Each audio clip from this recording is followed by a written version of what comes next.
But what it do, man? Who in the chat, man? Tap in.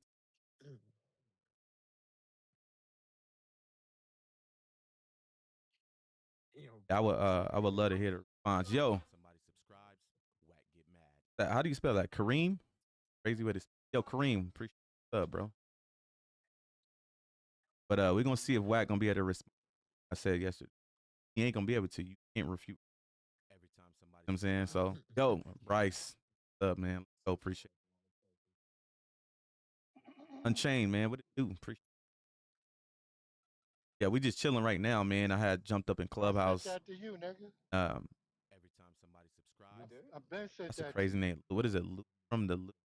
Lou from the Lou. Appreciate I thought I did. Lou to all the subs, man. I I had jumped up in Clubhouse. I guess they had heard a nigga fire guy. Some of these people, it's crazy because some of these people in this room, I don't even know who are, but some was in the room with me. That fire guy asking me questions. The way what he was asking me, so Wack something different. So he so Wack he act totally different. So not only was he putting words in my mouth, but he was words in my mouth to amplify what he was saying. Wack action out of it. Fire God didn't know me enough, so he set us up. CJ, oh man. Hey, if y'all in the chat, man, if y'all fuck with me, y'all support Jay is my. Please click on his name. He does do. Click on his name. That sub. Y'all don't know CJ. CJ is the one that if y'all watching No Jumper, watch the post that be up there. You'll say Jay is the always and Hefe humble. Hefe. Drive to the home. Did my mic keep cutting out? Wonder why. I know why. Give me a second.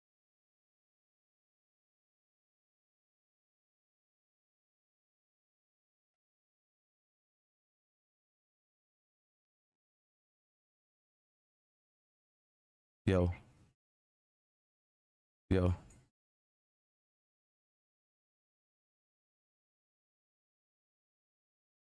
Testing, testing. Testing. All right, I think my gain was a little bit too high on my mic, so it'll cut out.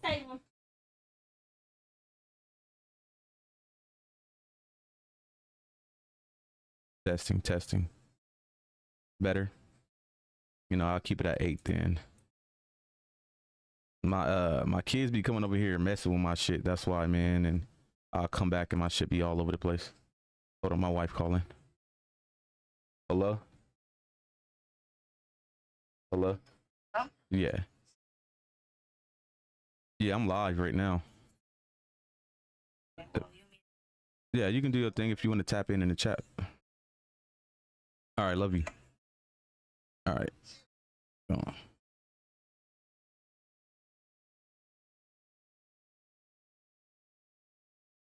Yeah, I think one of my kids, man, they be coming over here and messing with my PC, bro. I'll be coming over here, shit be broke, keyboard got water spilled in it, all type of shit, man. So did they get quiet, or am I don't know if somebody talking or not. But yeah, man, I guess they had I think Fox was in there that night and Reds was in there that night when Fire Guy was asking me them questions. So they like, man, we heard what he did, like that shit foul. And I told him, I'm like, it's foul, but it's content. You know, he amplified everything so he can get the reaction he wanted out of Wack. You feel me? But it's all good. I mean, that's typical of busters, bro. That's what busters do. Remember, I always when I was growing up in high school and the word messy came around, like you being messy, that was always a female thing, bro. I grew up in the days where messiness came from women, bro. So if you messy, nigga, you got female tendencies, dead homies. Being messy is a female tendency, hands down. You know what I mean? So I don't get down like that, bro. I'm not gonna go put words in another man's mouth. I don't get down like that. Yo, y'all still here or y'all everybody just quiet? I don't hear nothing, bro.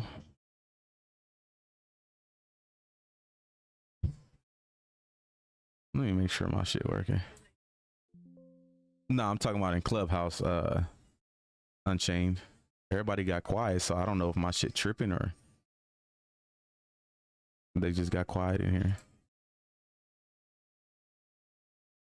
But yeah, man, I would love to hear the response from these dudes, man, because Wack is I don't understand individuals. Like, if you don't know, why speak on something? You feel me? Like, that man literally said that me and my homie is from two different neighborhoods that beef. I'm confused. You don't know nothing about Vegas games. You don't know nothing about Vegas politics. And that motherfucker told me my own homeboy is my enemy. Like, we from two different neighborhoods that beef. What? D Cross is from 004. I am from 004. I'm confused. And he over there talking about this is facts. This is facts. Yo, Droovy, my guy, what it do, bro? He just be talking, trying to misform the public. I mean, and he good at it because who he is, CJ, because a lot of people roll with what he say. I've been trying to shed light on that too. Like, if you have the platforms he have, do you know how many narratives you can spin? Do you know if you had DJ Vlad in your back pocket, Academics in your back pocket, Adam 22 in your back pocket, Cam Capone in your back pocket, do you know how much shit you can go put on a man's name? Knowing how the internet works and how people are gullible to believe in what you remember. If you can get whatever you say on those type of platforms, 89 to 90%, probably 95% of people are going to believe it. Because if it wasn't true, why would it be on Vlad, or why would it be on No Jumper, or why would it be on Academics? And he takes advantage of that in that area, you know what I mean? And it'll trump you, you know what I mean? It'll trump everything you do. I mean, this man really spreaded the narrative that my homie's allegations that he's had on him for the last 15, 20 years is my allegations. You know, that's why I keep receipts. Why you think I got the audio of his baby mama saying that he's like that. And then yesterday in the Clubhouse, that man said that the baby mama sent that audio to Luce, and Luce sent it to Gizzy about me. That was my phone call that I recorded with the baby mama. Like, bro, I don't understand. And the baby mama literally talking about Gizzy in the fucking audios. Like, that's how much blood lies. You feel me? Like, bro, you can't even lie correctly. Do you know when you guys lie, you have to lie when the whole purpose of lying is to cover up the truth, right? But if you're going to lie, you got to make it seem believable as fuck. Who's going to lie to somebody, right? And they can be like, you're lying. This is bullshit. Like, I know you're lying. Like, no, you're going to lie to try to convince the person that you're actually telling it. Like, I'm being truthful, but you're lying. That's the whole point of it. Yo, what it do, Hosh? My guy in the building. But he don't even do that, bro. He just rambles and talks. You know, like, he don't have nothing he can't prove nothing. The only thing I heard truthful in that whole conversation is when he said he brought Luce to Academics, which is true. Other than that, I didn't even really hear anything that dude said truthful after that, bro. At all. All of it was like frivolous, made up shit. You know what I mean? Like, that man tried to make it seem like Gizzy was already heavily involved with the homies. No, Gizzy was a groupie running around begging me to put him in, you know what I mean? Put him on and put him in our circle, you know what I mean? And, you know, that supposedly being my brother, I had no problem doing that. You know what I mean? CJ, when CJ went out to that last no jumper with Loose Cannon, on my mama, my cousin was from IBM. Not from, like, but he's associated with IBM, and CJ was with them, and Gizzy was pouting that he couldn't even go. He was on the phone crying. Gloss called me like, man, you need to talk to Gizzy. He acting like a girl because he ain't coming. Your cousin here. Like, come on, bro. Like, you got to keep receipts, phone recorded. Yeah, you have to. And Droovy, it's crazy you say that because a lot of people be like, you know, that's police shit to record phone calls and whoop doo whoop. But when you in this type of environment, when you dealing with this type of shit, you have to, bro. Because imagine me not having the receipts I had yesterday to show y'all. Imagine me not being able to play that phone call with me and him when he claimed that I was threatening R&B because I got the drop on him, with him saying that they actually do live in Vegas versus what he said the day before yesterday in that Clubhouse audio saying we don't live in Vegas. You know what I mean? Like, imagine if I didn't have that, how many people would be like, you're a liar. You see what I'm saying? Like, come on, bro. Right, CJ, he does. And him being Wack, imagine the percentage of people that actually run with everything that motherfuckers say, bro. It's insane. I don't know if they talking or not, bro. I don't know if my audio went out. Let me see. I refreshed it. Hold on. Uh-oh. What happened? Oh, shit. What happened, bro? Hold on. Let me go back in here. Let me see. But, they gave me a 404. What is that? Does that mean I can't be live? Did they? I don't know that about this shit, bro. Maybe they took it down because I was live. I don't know. Hold on. Clubhouse.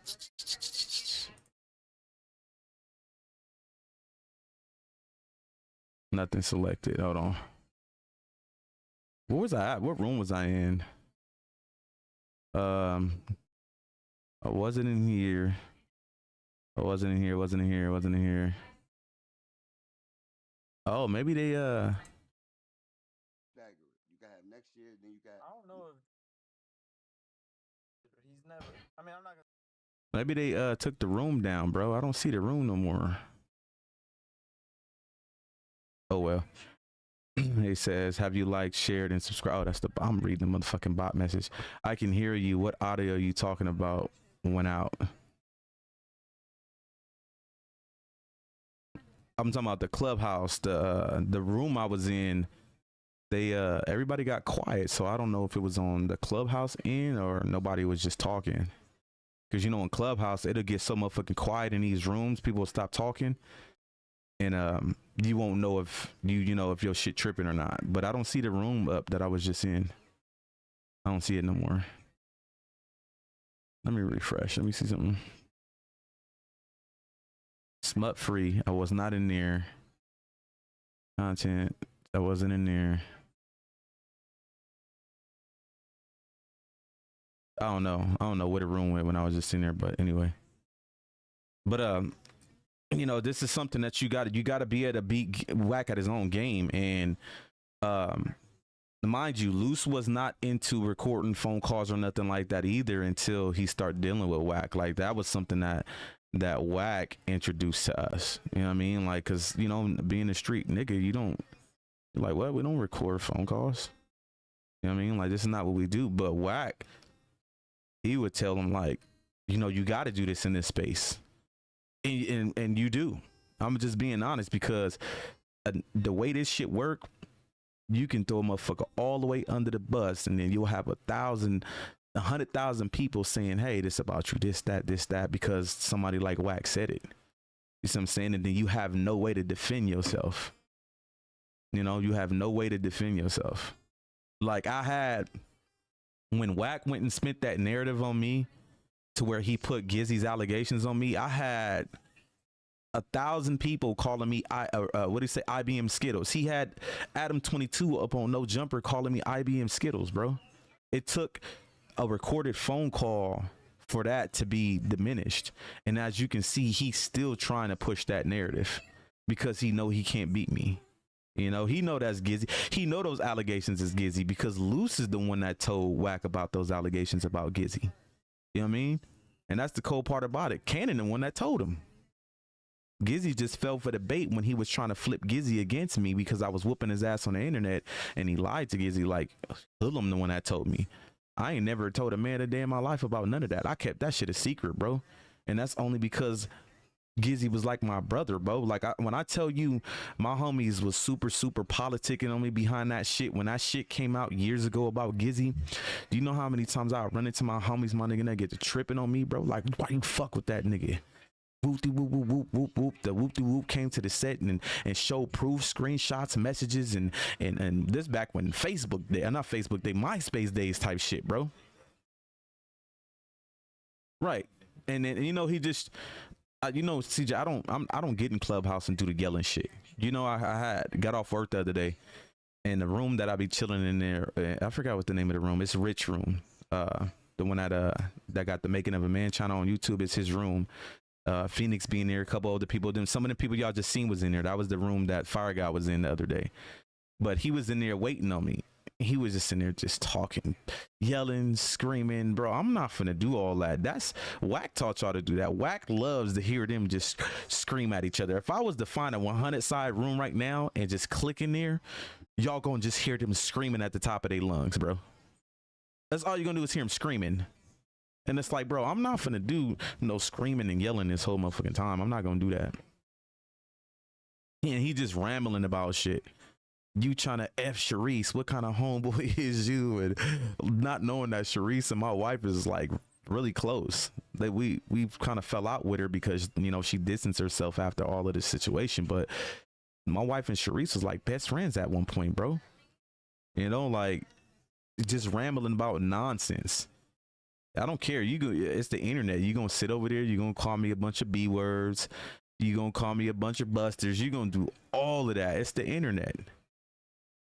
Most of these dudes don't move like that in the physical form. He ain't doing that at his job. He ain't doing that where he at right now. He ain't walking up to random people he don't know on the street just calling them that type of shit. He ain't gonna do it because it's not the internet. You know what I mean? So I watched a few people shut him down and then master pass his energy. Yeah, I can easily shut him down, but I'm not about to do the screaming and yelling, bro.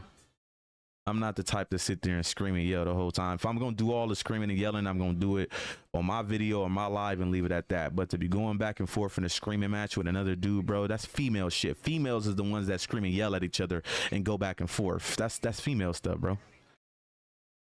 Talk to me. Luce will put us in the same. Oh, I do, bro. I do remember that, CJ.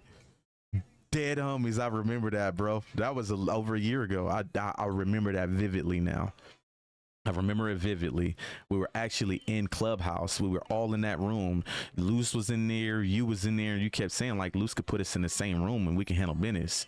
You know what I mean? Like from LA to the IE, CJ is well connected. The same thing with me. That's what people don't understand. Like, Wack this dude live in Texas. I moved to Texas 9.5 years ago because of my wife is from Texas. I got married, bro.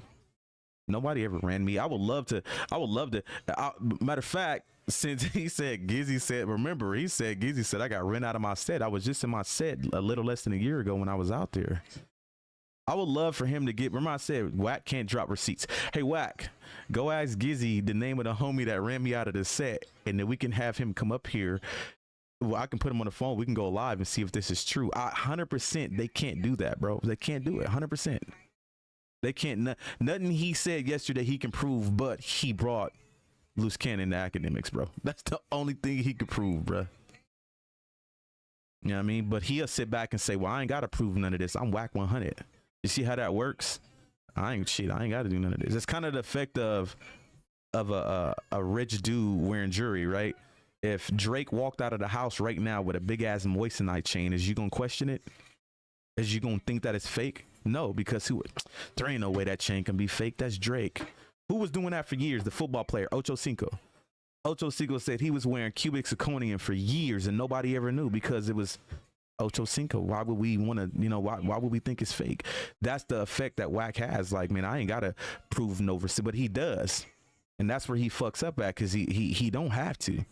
But when he's really trying to cover up something, he will go over the top to prove his point.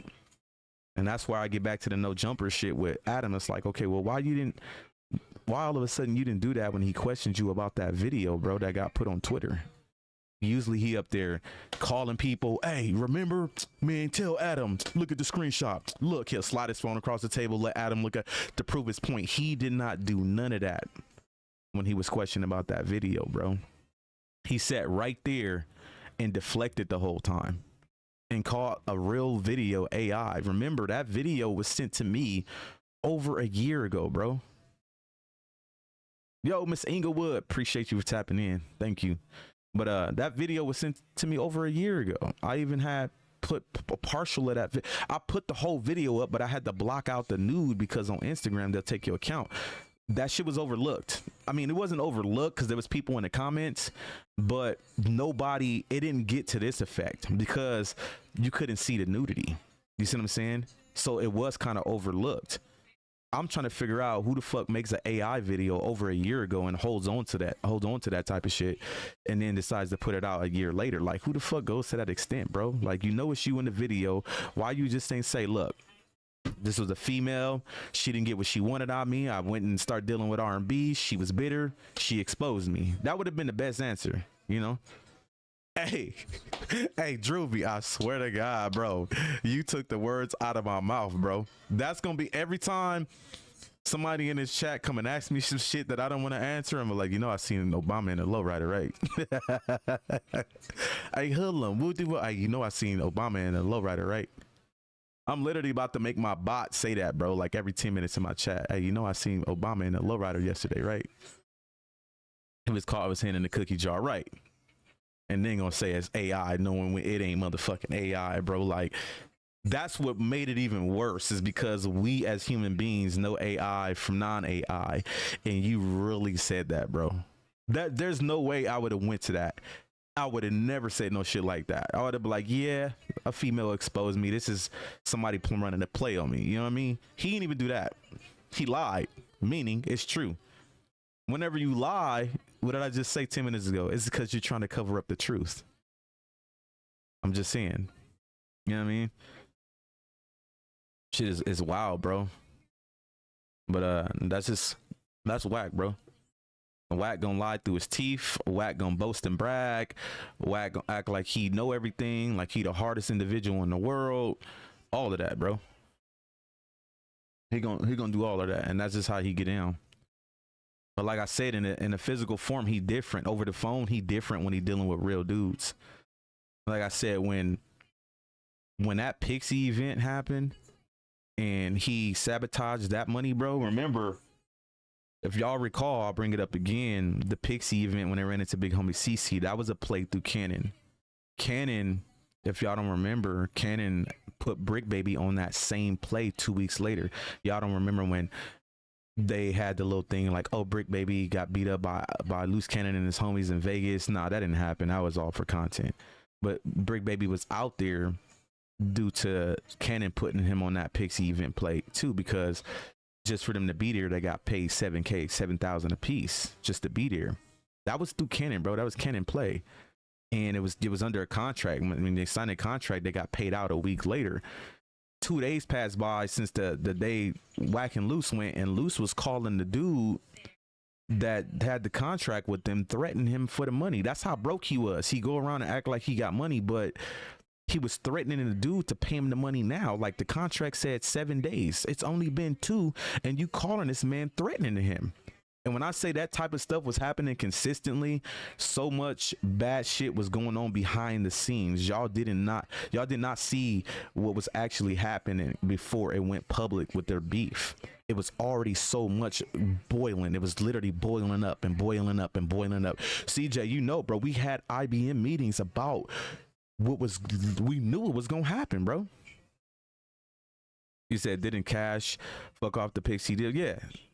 You talking about Wack, right? Cash Jones? What the fucking name? But yeah, he fucked it off, bro. Nigga, I was on the dude, I swear to God, bro, I was on the phone dying laughing. He called Kenny, he said, hey man, he was like, I can't fuck with you no more. Kenny was like, what's wrong? He was like, anybody that fuck with Wack, I can't fuck with them no more. Kenny was like, cuz, what's wrong? What happened? He was like, he called threatening me, da-da-da-da-da-da-da-da. That nigga Cannon flipped out. He's like, I'm going 6-0 Crip. I'm finna call cuz right now. I swear to God strike me down right now. My dead sister rest in peace. Cannon called this nigga on 3-way. Cannon told that nigga on 6-0 Crip, I'll come over there and beat your ass. That nigga hung up the phone, bro. If Beathers was in the chat right now, dead homies Beathers can stamp what I'm saying. Wack called Beathers, begging Beathers to have Cannon calm down. He was like, tell nephew to just chill, man. I'm not tripping. Like, he a whole different nigga. Look, did y'all hear the audio of me and him having that conversation about me finding a drop on him in R&B? He was not talking to me like that, bro, because he knew I had him. He was talking to me calm. Like, man, you put this on your story, man. This is where this is. He was not doing all that turbo shit he be doing on No Jumper, bro. Because he knew what time it was with me, bro. He knew. You can't do that. When you call Wack out and he doesn't scream defamation of character, then it's true because he didn't scream. I'm right. And see, he tried to also throw y'all off on No Jumper by saying, well, you know, this is his wordplay. You know, I won the lawsuit with WorldStar for lying on me. I want a major platform to pick that video up. So what y'all don't understand is he's 100% right. If a major platform was to put that video out, he can sue and he will win, but it won't be for a lie. It won't be for what he so-called won with WorldStar. It'll be for revenge porn. You see how he tries to use his wordplay? And what did Adam 22 said after that? He said, I don't think no big platform gonna pick up no porn and put it out there on you. Yeah, because you can absolutely sue for revenge porn, but not for lying because it's you. You can't sue for defamation saying they lied on me. It's you in the video, Wack. Do you know they're gonna have a professional analyst analyze that video and say, bro, this has no parts of AI in it. They can see it, bro. It's all, when you do video and all that type of shit, there's numbers and digital shit involved where they can look at him like this is a real video. So he can absolutely sue and he will win for somebody putting his body parts on the internet. Absolutely. But he tried to trick y'all by saying, well, WorldStar lied on me. You know, if it ain't true, then why would I win? Like, he uses his wordplay very well. But when he's dealing with certain people, he don't use it very well because he lies. You don't believe Wack was scared of him? Well, I'm only telling you. Like I said, when I speak on something, it's because I was involved, I heard it, or I was there to see it myself. I'm not gonna just speak on some hearsay, he say, she say shit. I'm just saying, if a man telling you he gonna beat your ass on 6-0, and you just hang up, and then call another homie and begging him to stop tripping, I mean, what you call it? You can take it for face value, however you want to take it, but I'm just saying. You know what I mean? Like, facts, I remember this.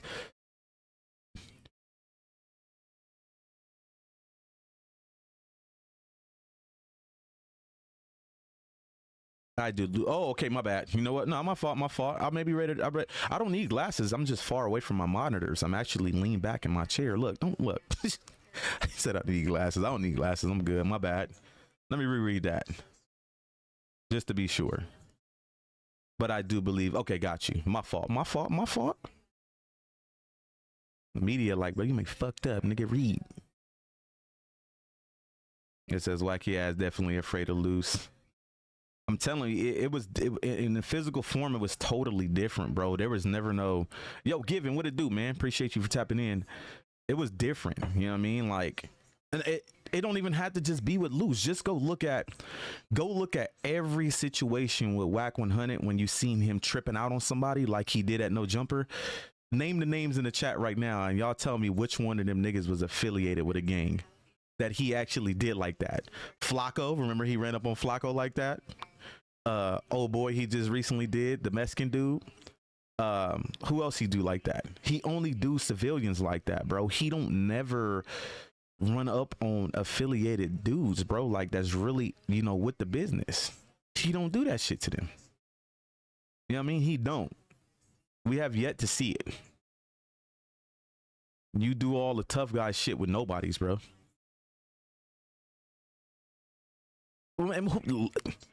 Lush is a civilian, an old ass civilian at that.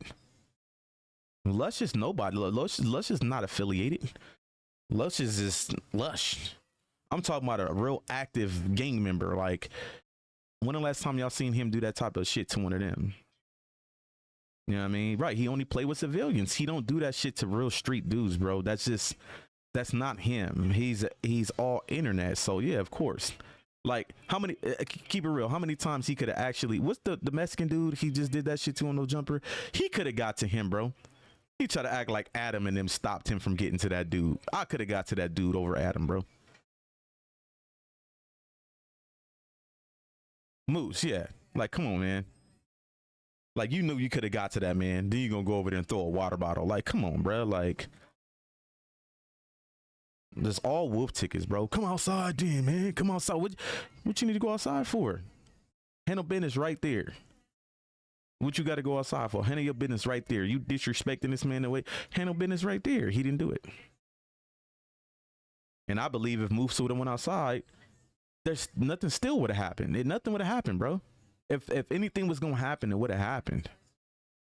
But this is the tactics of Wack, man. Never with no real street dudes he ever gets like that, man. It's always a truce or a peace talk or whatever, you know. And you know how many dudes that probably really get whoop his ass, bro? It's just it hasn't got to that point.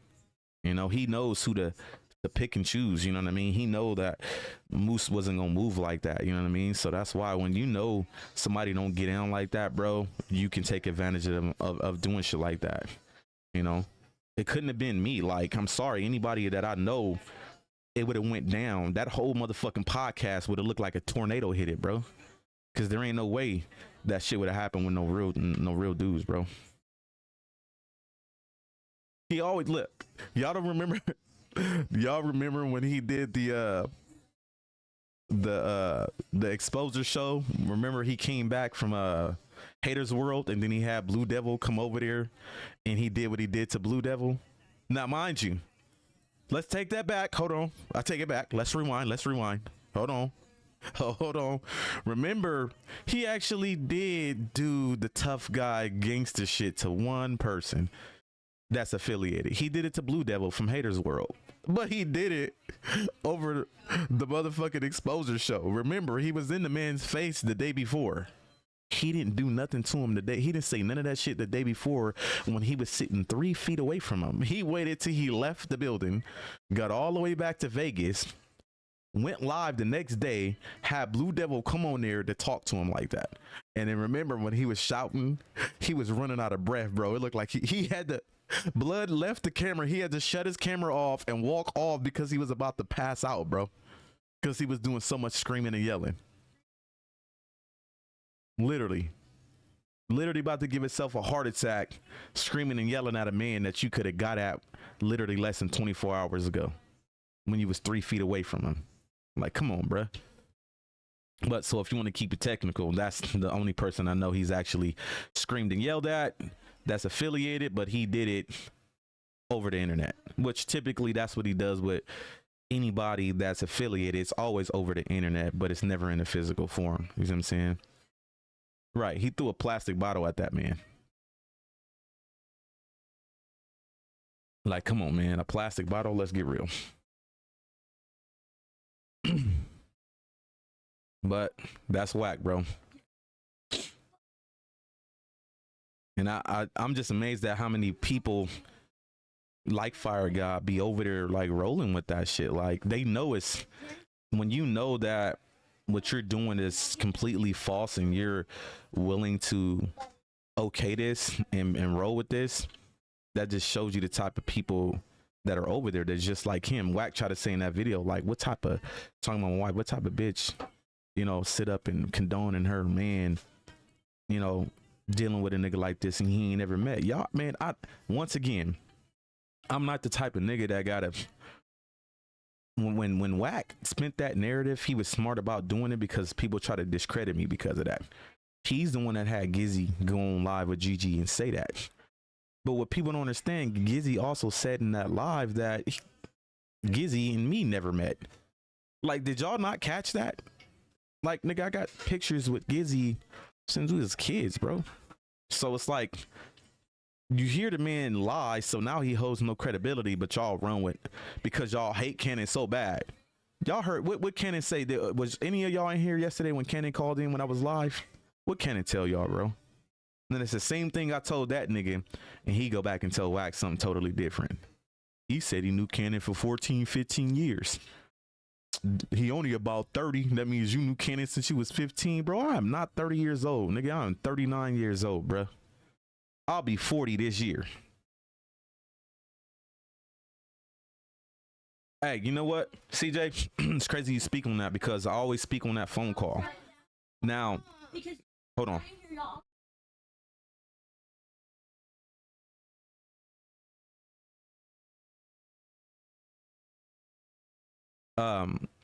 Remember, it's crazy because my reliable source that I've been dealing with had told me that there was numerous occasions in the past where he would take his chain, bro. He would take Creep 100 side chain from him.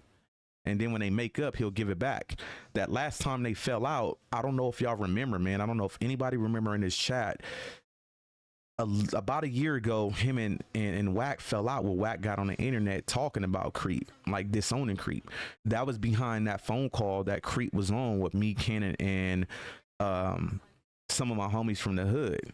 Creep was on that phone, like expressing his, the way he felt about Wack and the way Wack was moving, because he was like, I'm the one that's walking around with this big ass 100 side chain on, and I can get chipped just because I'm affiliated with this dude doing all this goofy ass shit.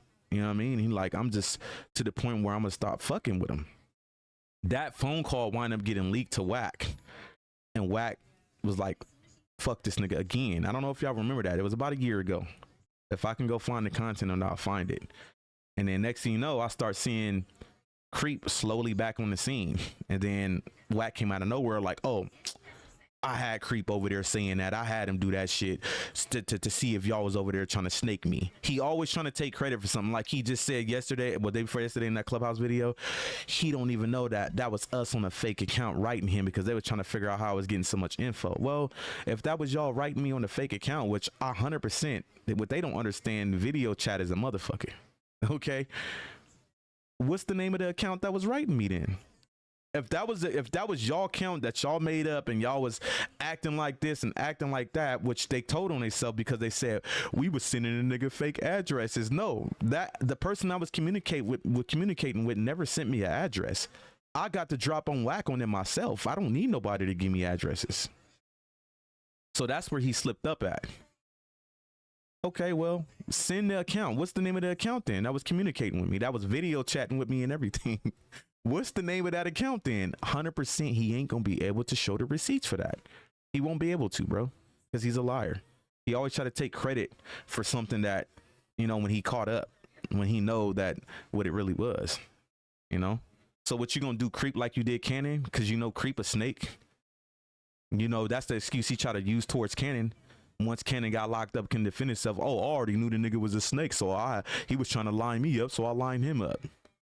No, that was not the case. Loose was not trying to line Wack up, bro. We've never had no conversations. There was never no intent like that from Loose. Loose was strictly on some internet content getting money shit. And like I said, the friction started to happen when Wack would sabotage everything Loose had in play. We started to feel like there's that at some points Loose name was kind of getting bigger in algorithm. Mind you, when I started doing the content for IBM, because the white boy that was doing it for us, we X'd him out because he got on some snake shit. When you do content, you can see who name hit harder in algorithm. And there was a point in time when him and Loose was doing this shit, Loose name was hitting harder in algorithm. He's an algorithm head. He lives for the internet. So when you're able to see that, that's a problem.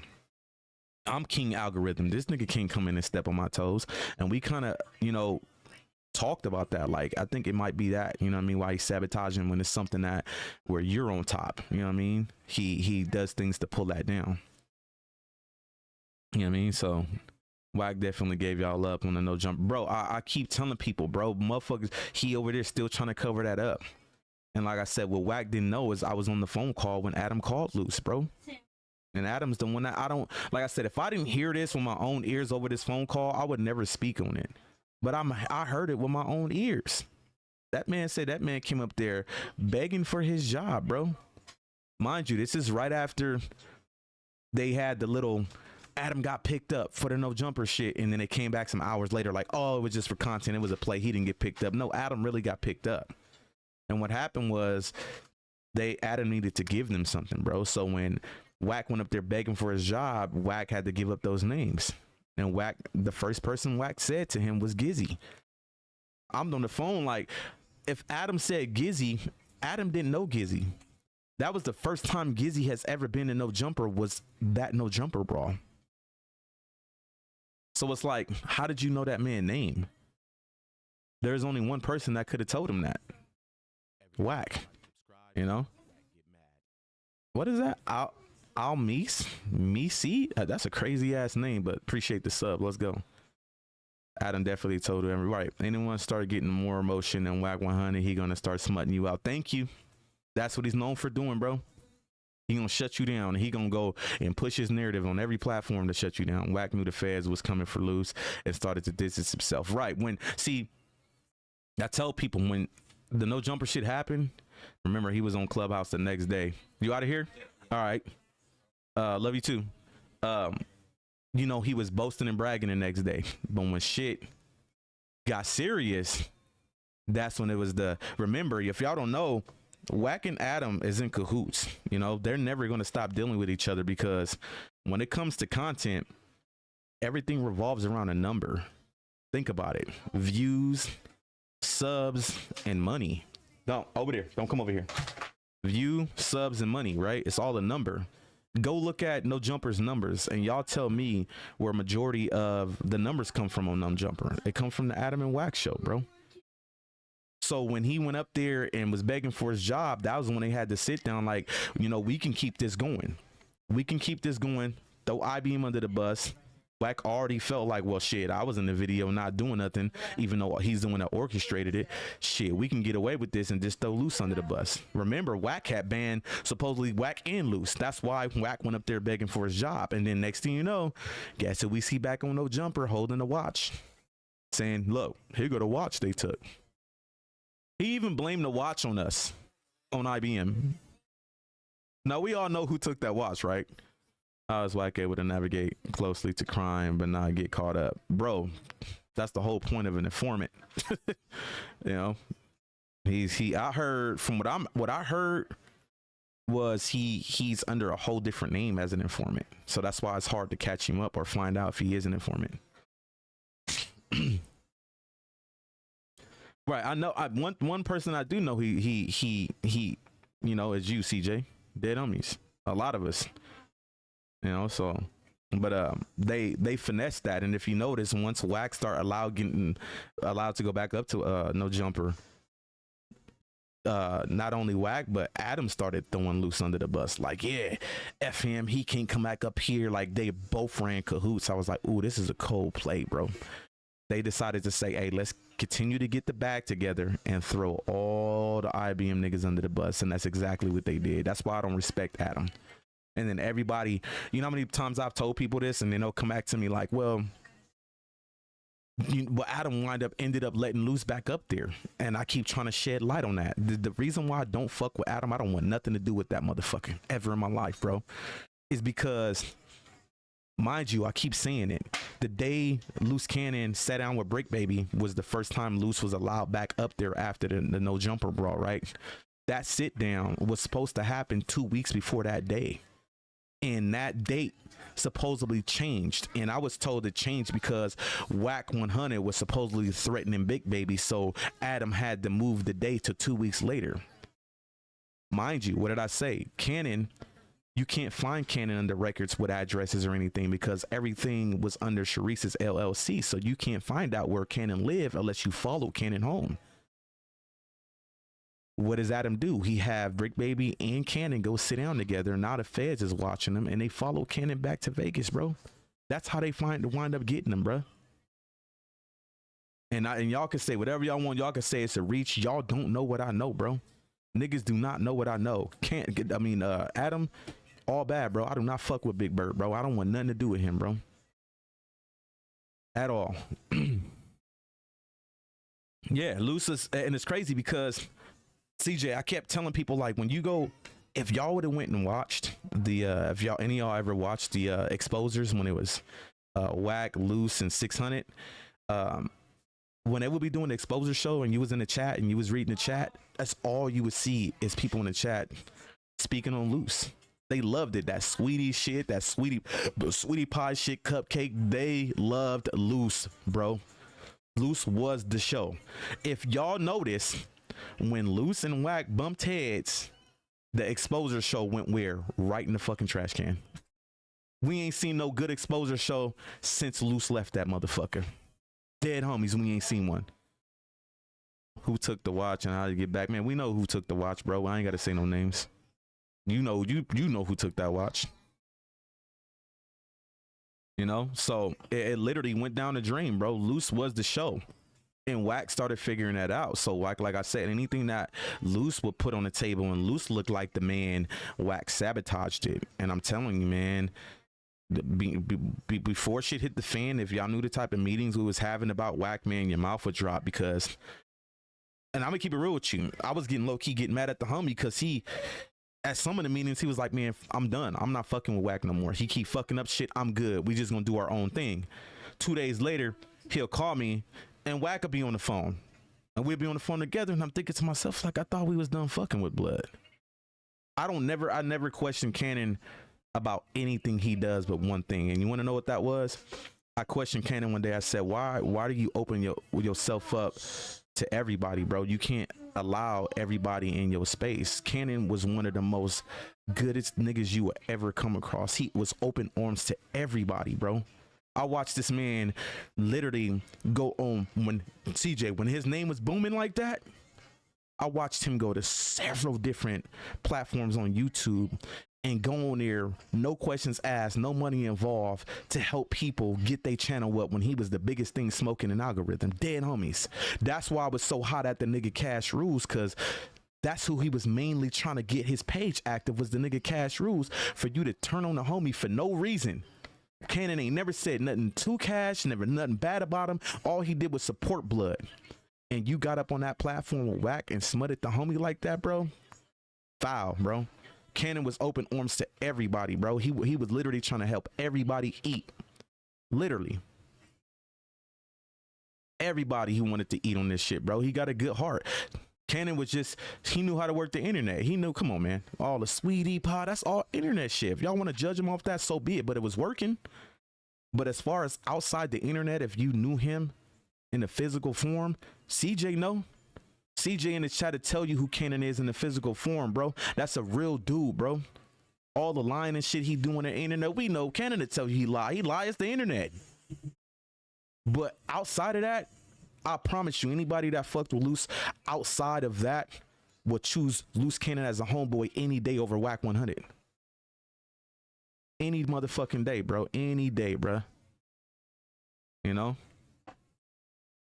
And it sucked, you know, that situation happened with Cannon, because when he got indicted, I honestly felt like, damn, like everything about to fall apart. You know what I mean? Like that was the one that held us together, bro. Like Loose was our dude, bro. So you know what I mean?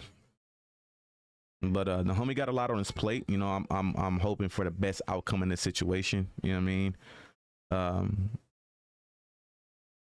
You know, it is what it is. You know, you gotta do what come with what you do. You know what I mean? So, but Luce a good dude, bro. At the end of the day, he a good dude. You know, they try to bash him for the GG shit.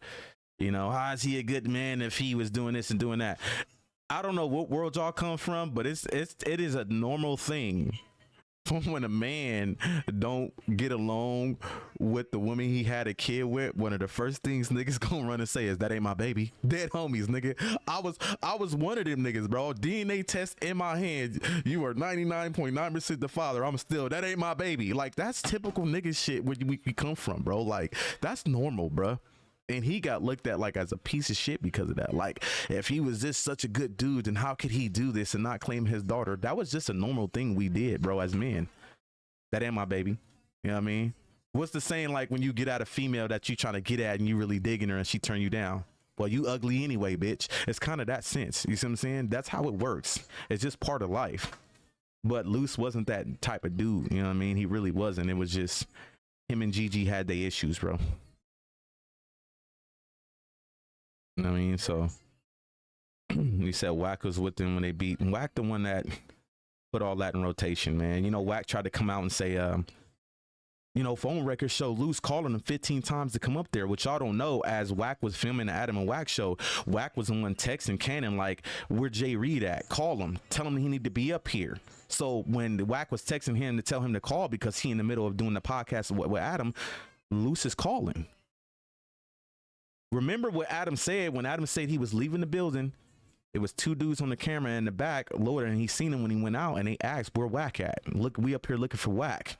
They didn't say we up here looking for Luce because Luce called us. No, we was up here for Wack. Like, people don't pay attention to this shit, bro.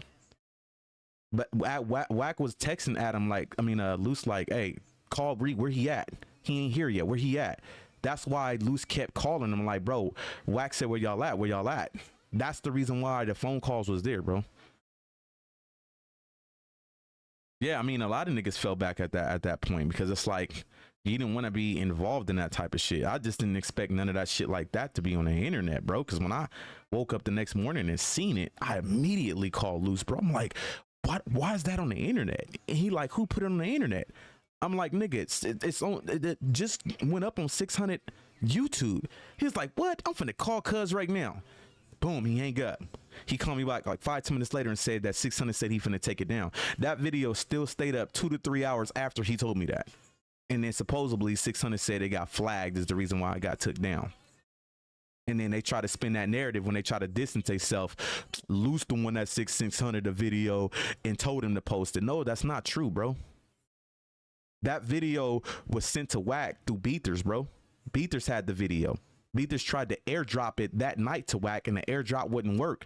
Beathers and them spanned off in a different car from Wack. Then he sent it through text message. Wack sent it to 600. Wack was in motherfucking Clubhouse the next day reacting with the whole 100 side, bro, with that video.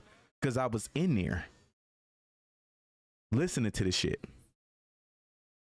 You know what I mean? After everything had went up and we already had seen it, he was in there passing that video around to the 100 side. I get on the phone call with Luce later. He ain't on the phone with Luce like, man, I don't know how that video got out like that. I ain't show nobody that video on Pyru. I'm like, this bitch ass nigga, bro, he a liar. We get off the phone with him. I said, Luce, nigga, he was just in Clubhouse sending that video to every Bumpy and all them was in there like reacting to that shit, bro. And I'm like, he a fucking liar, bro. Like, this is the shit that Wack do. Wack is the one that sent it to 600, bro. When 600 made that video trying to show it the screen of his phone, like, look, showing when the video was sent and he got Luce name at the top. Nah, nigga, remove Luce name at the top and show that phone number, nigga. Show that phone number. That's what we want to see, because the phone number gonna say it all. You see what I'm saying? You know, crazy, not to get off topic, but there was a time where I was in a pen. My last sentence was like a 2 to 5, right? In Vegas, they do sentencing different. They give you a low number and a high number. I ended up getting my parole after the 2 years, and I had no address to parole to, so I had to parole to a halfway house, right? There was this little chick that used to be my friend for years, and when I was locked up, I guess she came out to Vegas from Cali, and she went to my mom's house and was looking for me. My mom was like, oh, he locked up. She had gave a little chick my information, so she started writing me. She was my friend.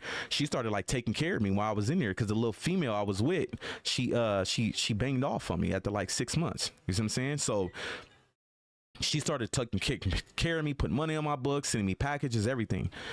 What happened was she was expecting something when I got out because of what she was doing for me, right? So when I got out and I paroled to the halfway house, whenever you parole to a halfway house, you got to pay rent at a halfway house. You have to pay the first month's rent before you get out, before you go there, right? She paid the first month's rent for me to be able to parole there. So I ended up paroling to the halfway house. Now, when I paroled there, she was coming at me as like, you need to be with me now. Like, I'm the bitch that took care of you. You need to be my dude, right? And I was like, nah, you know what I mean? And I start fucking with another female. She got so much in her motherfucking feelings, bro. This girl created a fake text app. Well, she downloaded a fake text app and was texting herself back and forth. Like, one was me texting her with like some crazy way out shit. Like, I'm gonna do this to you. I'm gonna do that to you. It looked like I was threatening this girl every 5 seconds in the goddamn text messages, right? She calls up to PNP and reports it to my PO, right? My PO asked her to send the screenshots. She sends the screenshots to my PO. Now, anybody that has been on parole or probation, if your PO call you and tell you to come in and it ain't the day you supposed to go check in, just know you about to get locked up, okay? If y'all don't know that, I'm giving y'all motherfucking gems right now. Hopefully none of y'all ever be on parole or probation. So I go up there. I'm like, fuck, she finna violate me for something. I'm trying to figure out what I did. I'm like, what the fuck? I ain't did nothing, right? So I get up there And she yes, hold on, Salem. Give me a second. Hold on, y'all.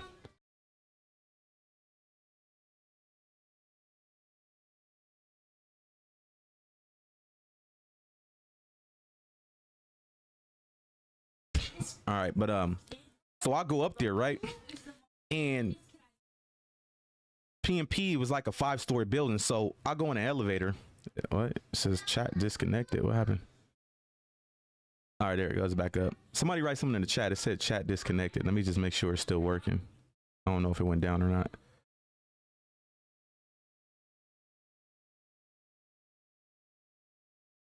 Anybody write something in the chat? It's a chat disconnected. Please wait while we try to reconnect you. All right, there we go. It's fine. All right, good. All right, cool. So I go up, she come down, like the PO is gonna come down the elevator and then come get you, and then you go up the elevator. We talking, we normal. We walk over to her booth. She immediately handcuffed me. Boop, you going back to the yard. I'm like, why? What'd I do? She was like, I'm finna show you something. So she goes in her phone and she actually prints out the screenshots on paper, right? And she comes back and she sets all the papers. It's like fucking 20 papers, bro, with screenshots printed on them. And she even changed the name of her name to like Brittany or something. It was like, Brittany, I'm gonna come over there and do this to you, do that to you if you leave me. Like, it was some way out stalker crazy shit, right? So I sit there and I just start dying laughing. She was like, I don't know what you laughing for. You going back to prison because you're in violation. You don't threaten people. I was like, excuse me? I said, can you unhandcuff one arm real quick? She had took my phone, so I was like, she was like, why? I was like, I just want to show you something. She unhandcuffed one of my arms, right? I was like, well, can I see my phone? She like, why? I was like, I just want to show you something. I want to prove a point to you, right? So what I did, because on the screenshots, at the top of the contact, the girl name was Brittany, and then at the top of my contact, it said Maurice, right? So what I did is when she gave me my phone to prove my point, I grabbed my phone. Mind you, the little chick I was dealing with at the time, her name was Stephanie, right? I went to Stephanie's text thread, right? And I went and changed Stephanie's name out in a text thread and put my PO's name there. So when I put her name there, right? So I gave her the phone and I started going through me and Stephanie text with her name on it. I said, so this me and you, we fucking, we sucking, we doing all this, right? So if I take this to your boss right now, you can lose your job because apparently we just smashed last night. You like to do this. You like when I do that. This week, you fucking on your motherfucking parolee, right? She looked at me like, oh shit. I said, you can't violate me if you can't prove that's my number. I said, so what you should have did was you should have asked the chick, whoever sent you this, to remove my name off the contact and show the phone number, and I can show you. I guarantee my number's not there. She had to let me go. That's what 600 tried to do. When he did that video, because the gullible people on the internet, when he scrolled down and said, look, Luce sent it to me, he just had Luce name at the top. Remove Luce name, nigga. Luce is in the feds at the time. So you can't say, well, I'm putting his phone number out there. You ain't gonna be able to call the motherfucker. So show the number. I called him out on it. Show the phone number, nigga. He couldn't do it. Because he knew if he would have removed that name, it would have been a 661 area code sitting right there at the top of that motherfucking phone, which is Wack number. And he knew it, bro, because I called that nigga out on it. Like, nigga, show the phone number, bro.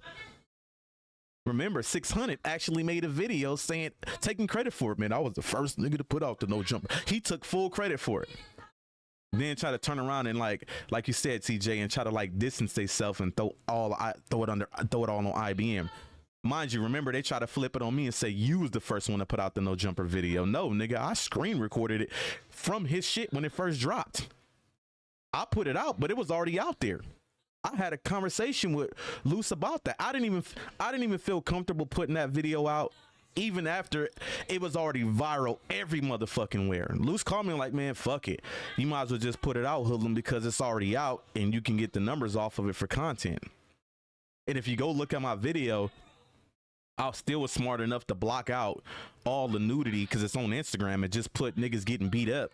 Like, say if at least 600 would have did that, it would have just been, well, they say he pistol whipped them, but in the video, it just looks like niggas is getting beat up. I'll take a battery charge or, you know, assault and battery charge all day over what they getting charged with because that's what it would have looked like. You see what I'm saying? And what does 600 do? You put the video out first. See, what he don't understand is when you on PC, you can show the exact timestamps of when you post something on Instagram. You can go to other people's and see it too. So I showed them when he did his and when I did mine. Ain't hear nothing else about that since that day. Liars. And niggas is a new number lie, bro. Why does he continue to talk to Luce from the Fed? So it's crazy you say that because that phone call, I've not really spoke to Cannon on why he called Wack that last time. He has never really. I'll ask him. He's supposed to call today. He hasn't called yet. That means he might be on lockdown. But that's something I'll ask him. I'll definitely. Hopefully he called while I'm live because we can ask him that. But I've never spoke to him about that. Like, what was the whole point of calling Wack? I just told him to stop talking to him because it's always recorded. You feel me? And the same thing with Gigi. But Gigi was a play on his end. If y'all don't know, when y'all heard him with the phone call, kissing Gigi ass, that was a play to get something he needed from Gigi. And he got it. Dead homies, he got it out of Gigi. Because Gigi, what y'all know about Gigi, she has a soft spot for Cannon. And Cannon know that. Why you think when Wack questioned her about speaking to Cannon, the first words that she said to him were like, that's still my child's father. That's the weak spot. Because that didn't need to be said. If it was F Cannon, she would have never said that. It would have been like, man, I did that shit. Woo, woo, woo. She knew, and Luce knew too. So why does Luce continue to talk to? I already read that. I don't understand why any of y'all talk to Wack knowing he is like the. I always tell people, Miss Thornton, anytime you speak to Wack on the phone, 100% it's recorded. He has the little app on his phone to where he picks up the phone and automatically starts recording it. So just know that every time you speak to Wack, it's recording. Put out the video was the dumbest shit ever. Right. I'm just saying, like, I can't say nothing to nobody else who put the video out after it was already out because you can't do no more harm. So, Wack and them is big on, if it's already on the internet, then it's fair game. You know what I mean? So they stand on that shit. And that's true because if I can't do no more damage unless I put something different out, I can't do no more damage than what's already out there if I'm putting the same exact thing out. But as far as being, I'm big bad 60 Crip 60 Mr. 600. The moment that video was in my possession and I seen that video, because 600 wasn't there that night, me looking in as my mentality, how I am, I would have been like, this is 10 years in prison. This is 20 years in prison. This is 30 years in prison. Yeah, I'm not putting this on the internet. That's my mind frame. So Mr. Big Bag 60 Crip, how you don't have that type of mind frame as a nigga who bangs one of the most infamous Crip gangs in the fucking world, bro? I'm just saying. Probably the biggest Crip gang in the world. How in the fuck do you not have that mentality as a nigga who banged from 60s, bro? When you put that video on the internet, you handed the DA a case, bro. And what was his excuse for that? Cannon told me to put it on the internet. I wouldn't give a fuck if motherfucking Obama told you to put it on the internet, nigga. You don't put that type of shit on the internet. Period. You know what I mean? Like, they hold credibility as far as how they are and how they move. It just don't add up. It don't match, bro. I've heard people come at me like, sometimes you sound like a white boy. Like, you ain't like that. I didn't know gangsta or being a gang member come with a certain type of voice you have to have. See, what people don't understand about me, you can be one dimensional. You can be the individual when it's time to deal with a certain color skin, getting up there talking to them people and they gonna look you upside your head. See, I know how to change my voice. I know how to change my voice when I'm speaking to certain people. That's where that intellect comes from.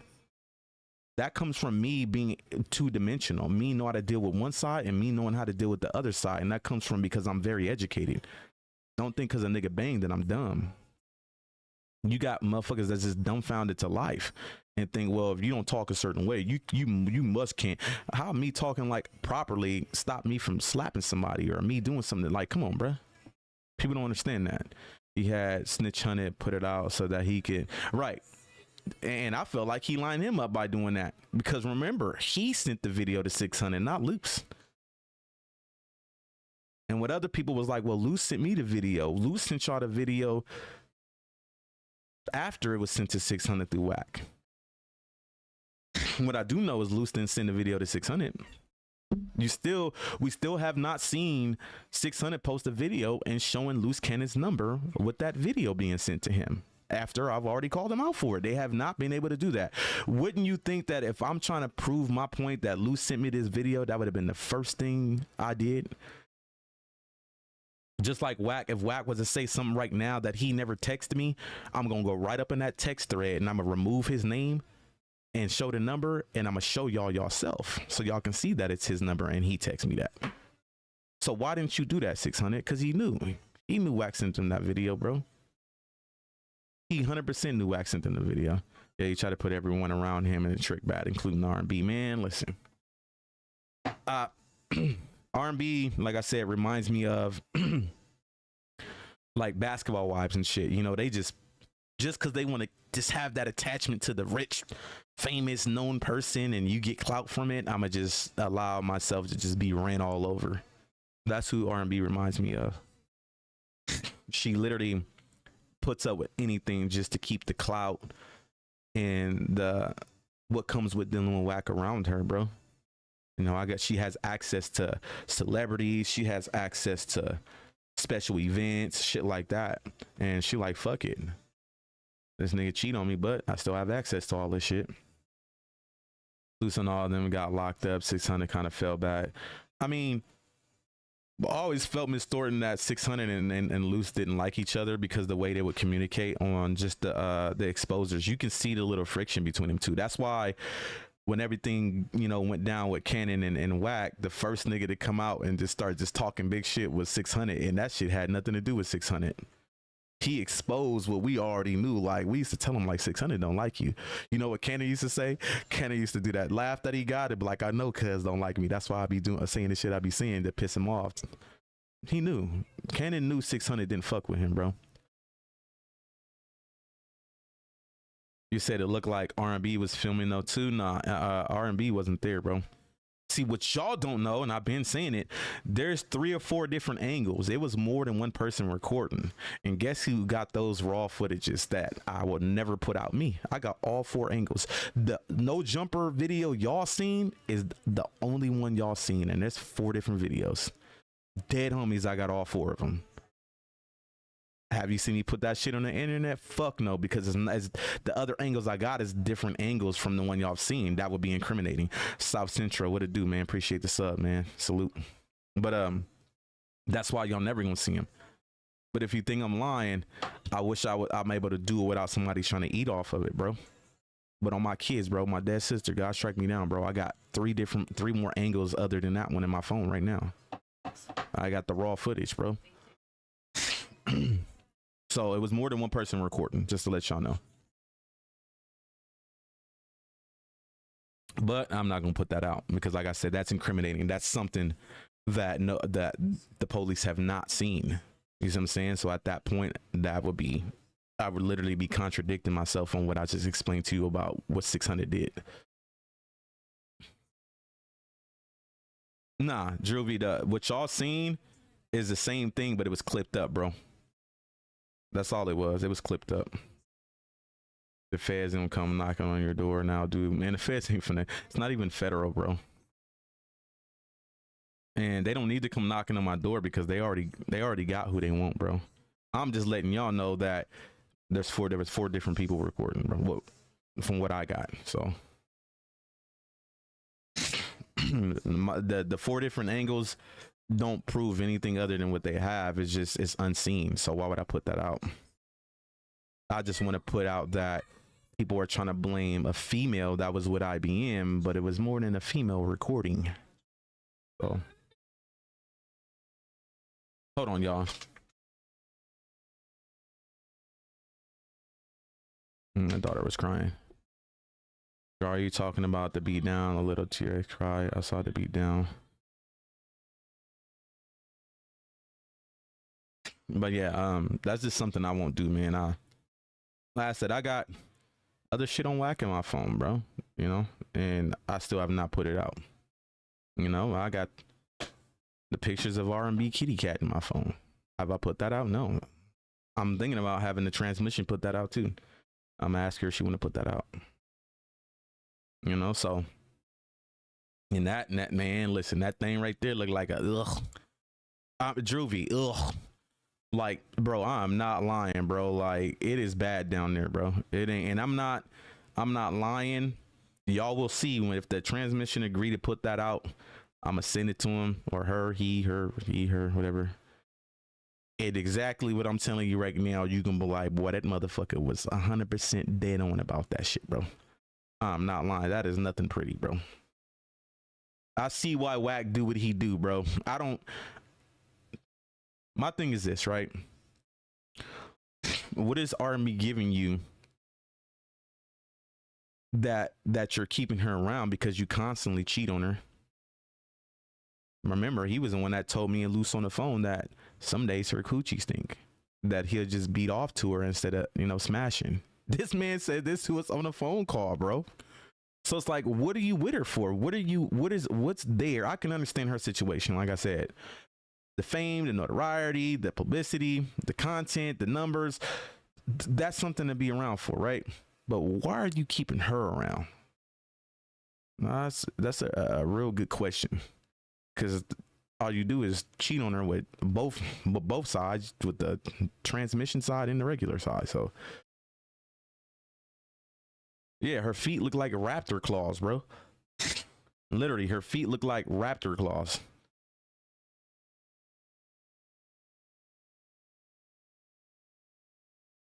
There's a cover to keep him in the closet. I'm telling you, Miss Thornton.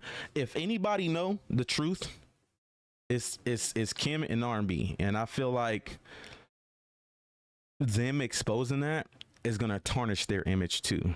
Imagine you being in a space you're in like this, where the internet can destroy you, and you come out openly and say, well, I've been knowing he was like this, and you decided to still be with him. Do you know what that could do to that man? You know what I mean? You know what that would do to that man, bro? Well, to her, not him. It would tarnish her image as well, because the internet will cook her alive for that, bro. So I believe Kim know. I believe she knows. I do believe, I mean, just from me hearing the day Wack left her at the car dealership, when he went down there to buy her the car and they got into it, when Luce picked her up, Luce called me on the phone. I heard her, she was in the passenger seat, and she was going off. She was saying that Wack had hit her, and man, I don't even want to talk about it, bro. It's just, I don't know, bro. I don't know, bro. That situation right there is just, you can tell she's terrified of Wack pretty much. Just by hearing what she was saying in that passenger seat when I was on the phone with Kenny when he picked her up that day, she's terrified of that man, bro. So, but I mean, if she want to be the fool and stick around, I think Kim finally got tired of it. Like, man, I'm done with this, bro. I'm good. I'm not gonna keep being the fool and keep dealing with this man and his antics and the shit he does and who he affiliates himself with. That's who gonna really know all his deep dark secrets. I told you I got her number. I text her. I was like, can I interview you? And she was like, who is this? I'm gonna keep it real. I got cold feet, bro. I didn't text her back after that. But dead homies, I got Kim number. But I still want to interview Phoenix. Like I said, I already told Phoenix, I don't even want you to say anything about him. But Phoenix is cool, bro. If y'all don't know, she also from Pacoima. She from the same neighborhood Wack from, and she knows Wack. And I could be like, man, the way he just talked about her and her kids in that video, in that Clubhouse audio the other day, man, you would expect her to fry him, but I don't even want her to do that. I want her to just do the interview with me, get to know her, tell your life story, you know what I mean? Get your exposure, because Phoenix is cool as fuck. You know? You don't even have to get up there smut Wack, but do you know how much of effect on that end it'd be for him? Like, they already was mad about her communicating with me. This is a female you don't even get along with no more. And he had his little minions come up in Clubhouse. I was at work, and Phoenix texted me like, why Chuck just come up in here talking about, oh, where your little boyfriend at? So they knew, like, they've been watching. This is how I know they watch everything I put out, because I wind up mentioning me speaking to Phoenix in the comments on my YouTube video on a YouTube video. So for him to come up in here and say that let me know that they've been watching. They watch everything I do. You know what I mean? So he said Phoenix is cool. Yeah, I fuck with Phoenix, man. Oh, check it out, right? Damn, the homie Beather slipped up. I forgot to tell y'all. Wack, mind you, Wack blocked me, right, on Instagram, him and R&B. But some of the homies from IBM still have him follow him, right? And he still communicates with some of the homies from IBM. Texts one of the homies all the time, right?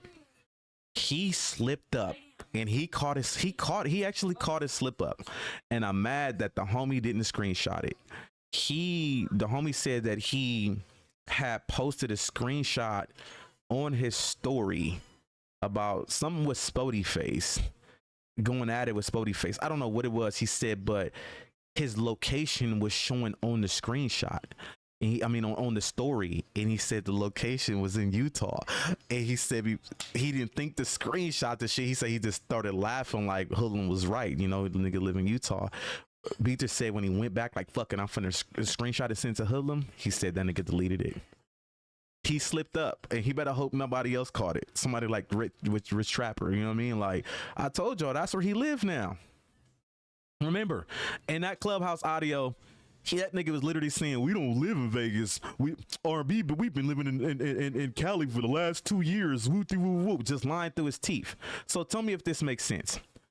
Why are we meeting at a spot in Vegas every time to go to No Jumper, to drive out to No Jumper if y'all live in Cali? Y'all can just y'all can just go right there. Like, he lies so much, it just doesn't make sense, bro. It doesn't make sense at all. There's a meetup spot in Vegas. We all met up, went out there. Why are we driving from Vegas to Cali if you already in Cali?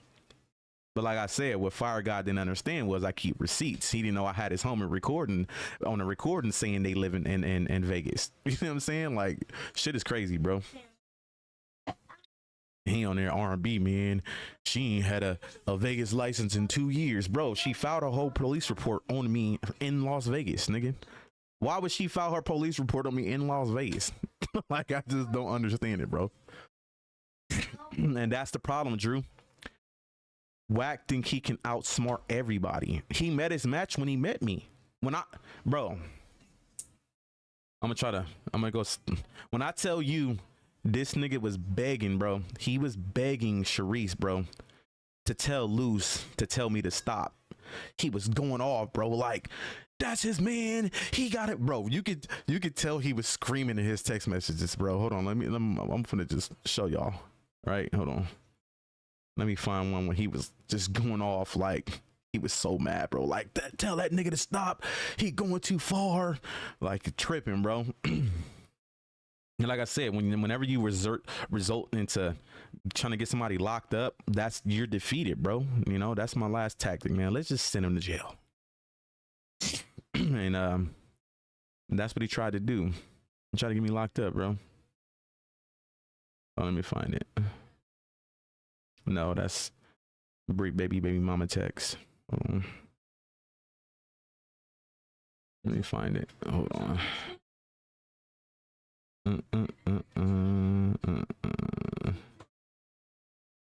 That was R&B. No, right here. He said, what the fuck narrative he trying to run? And Therese said, I know. Nah, that's Luce's main guy. Shaking my head. We got other shit to worry about, for real. Nigga really said my mom's middle name. Nigga said I can't afford my house. What the fuck he talking about? I spend $19K a month on 3. He's a bozo. Therese responded to him. She said, people say things all the time not knowing anything. Look how people calling Luce broke. That's the first jab they try to do. Nah, that's his main guy. That's not his people. He need to have him stop. And then she said, every time I open my eyes, something going on. Lord, I'm so stressed. If my direct people do that shit, it's a different delivery. Bro, when I tell you he was doing this every day to Sharice, bro, like every day tripping out, bro, about me. Like, hold on, let me read another one to y'all. Oh, remember how he was saying, he didn't live in Vegas? He said that nigga told the world her name. Remember, I was the first one to come out and publicly say R&B's middle name, which was Antoinette. That nigga was hot about that shit. He said that nigga told the world her name, where she lived. What the fuck up with dude? Lou standing with this nigga doing this shit. Sharice said, this is ridiculous. I thought you hit me about this earlier. Nah, this a new one. What the fuck up with this nigga? And I'm defending Luce with this fake snitch shit. What the fuck narrative he trying to run? Like, nigga, so it's just more proof of he knew I had the drop on him. The nigga was hot that I knew her address, bro. That I found the address. And then here it is, this nigga sitting on that audio over there. Oh, we was on a fake account and we was sending them addresses and the dummy was running content on it and he fell for it. Nigga, no, y'all never made no fake account, because nobody from no Instagram ever sent me a location on y'all. I found their drop through records. I have access to records. And when you don't have shit in the LLC, I will find you. I will find you, bro. And I found both their locations, both of her spots. R&B also owns a house in Vegas, on top of the apartments they lived in Tivoli apartments where they lived with Nina Boy, bro. And he don't understand that. That's how. Shout out ODM Slim, man. You know, it's a time where me and ODM Slim was bumping heads.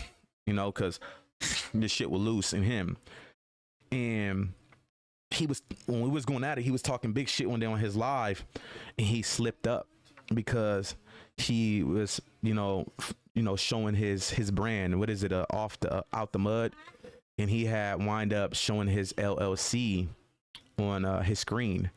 And when I looked up the LLC, I seen the address, and I looked at the address, and it wasn't like a business or anything. It was a house, actual house, like you'll see on the street. And come to find out, that was his drop. And he lived with his granny, bro.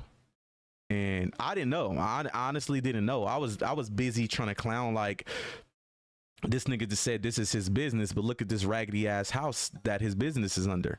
And come to find out, dead homies, bro, that was his grandma's house where he lived.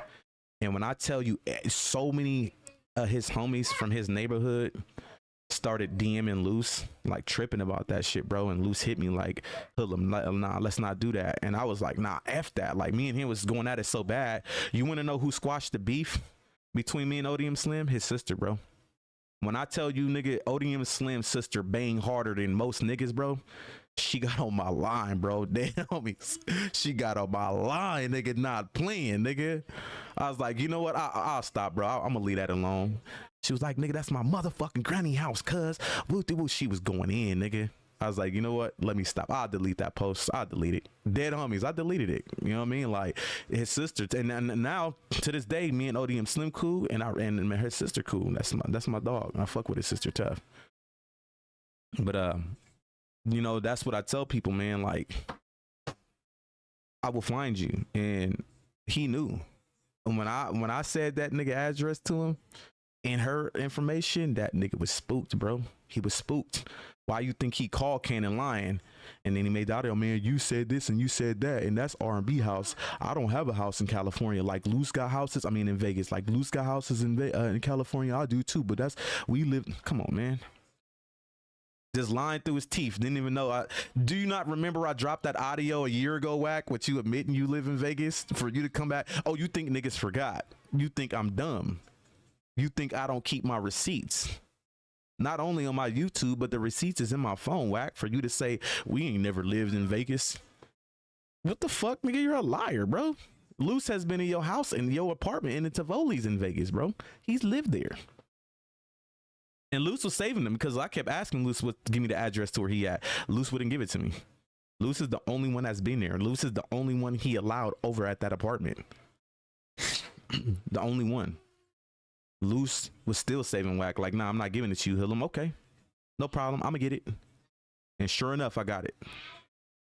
And once he seen me and he knew I had it, it went all the way up. Even RB was texting. Even when I found the house with her grandma and her niece in it, I didn't know the grandma and the niece stayed in that house until she exposed that to Sharice. She the one texted her, oh, he's going too far. My motherfucking grandma and my niece stay in that house. That's when the play after all that came down to, I feel threatened and I'm gonna report him to the police. That's when that was the next play by them to try to get me locked up. Yep. And then next thing you know, that didn't work. He used Gizzy. That didn't work. I put so much pressure on the nigga moved. He didn't even announce. You know how when you about to move and you cool with people, you know, oh, we about to make a move, we about to do this. Kind of like when we was moving to the ranch, I was letting people know, like, we about to make this big move to the ranch. Woo, woo, woo. He didn't do none of that. You just seen his scene where he would go live at on his phone doing the exposers change. It was like a certain background he used to be in with the exposers. That changed to a whole different background, whole different look, all white in the kitchen. He moved quietly and didn't say anything, thinking that niggas wouldn't know, but he moved. He left Vegas, bro. He already knew, like, nigga, that's my city, bro. You know, since I got ran out of my hood, I show be in my hood. I'm confused, nigga. You listen to that shit if you want to. You see he got out of Vegas. But yeah, he ain't gonna openly say that. I don't expect no nigga to openly say, yeah, I got ran out of Vegas because of this nigga. You know, he not gonna do that. That's not something you do as a man, you know what I mean? So, but the contradiction in that whole fucking audio was crazy, man. He tried to have Ray Gibbs delete all his videos. I'm pretty sure the feds got it. Yeah, he gonna backtrack and try to have him clean that shit up. I can guarantee you right now, because so many people are going through all the past, like, no jumper shit they've put out, and him speaking on just the transmissions he was dealing with, I guarantee he got all them niggas over there cleaning all that shit up. Because people have been going back, pulling all that shit, like, oh shit, look at this, remember that, it all adds up. I guarantee he got them niggas mopping the floor over there. When it plays on him, he want to cry and go to legal riot, strike your page or other. Right. That's what he do. I mean, that's when you're defeated. When you take the route of telling on somebody, that's you're defeated. You know, he was the one on the internet. Luce is defeated. He refused to go to court. Nah, you're defeated. That was a phone call I never put out. If y'all want to hear the phone call with Luce, because I asked Luce, I was like, yeah, he made content saying you didn't want to go to court. I never put that video out. I'll play it for y'all if y'all want to hear it. Let me see. Let me find it. Let me find which one it was.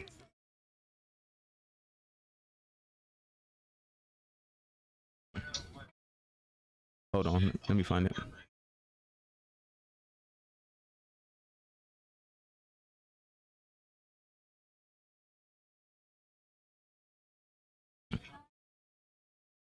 Hold on, y'all. I'm trying to find it.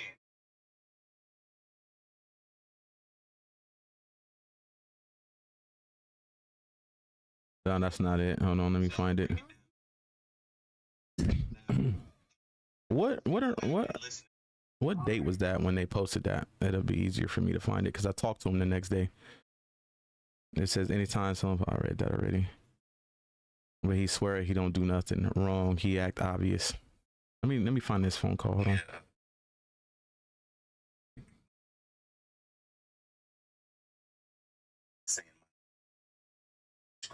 Hold on.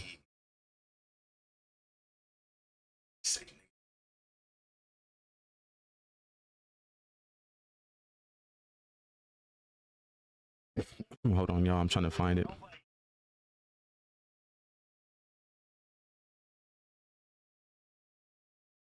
Did I put this out?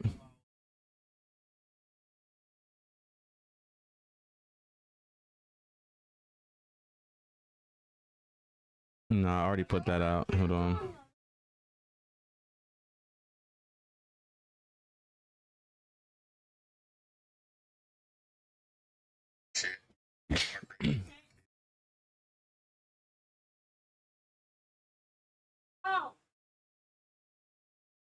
Hold on. I'm trying to find this shit, y'all. It's been you niggas got a lot to say, man.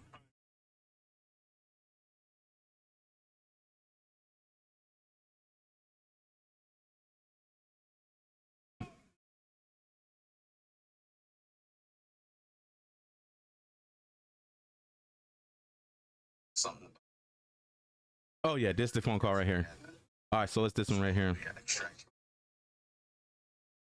April 19th. Hold on. So let me rewind it. So I never put this phone call out, but I actually asked him about why he didn't go to court. Remember, him and Eddie Boy came out and was like, he's defeated. He refusing to go to court, and they had to extract him out of the room or whatever. This is what he said. I'll let y'all hear it. Hold on.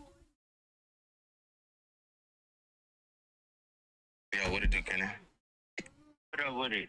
Shit. At the park right now with my kids and my family chilling. Okay, you chilling? Yeah. Mm-hmm. And there's so much good stuff going on the internet, and I'm just trying to figure out what's going on with these people supposed to be on paperwork. I'm waiting. Right. And it's been, niggas got a lot to say, man. They reach for anything. I think the latest was something about you going to court and you didn't want to go to court, so they had to supposedly extract you out the cell. Some shit they put on the internet, Wack and then nigga Eddie Boy. Any girl in bubble butt always lying. You get what I'm saying? All right. They just, and I don't feel like going to court or whatever. I just refuse to go to court, but for my motion to be granted, the dude from R&D, he was like, the judge said that he can't grant nothing about you being here, so can you come? And I was like, yeah, fuck it, I'm gonna come to court. That was it. And then me and Big U went to court Friday. Right. So it's like they keep digging and reaching and stuff like about paperwork and stuff. So are they just put it out? And saying that, like, everybody keep reaching out. He telling, but it's like, okay, well, what the paperwork? I've yet to see any paperwork saying that loose cannon is telling. You feel me?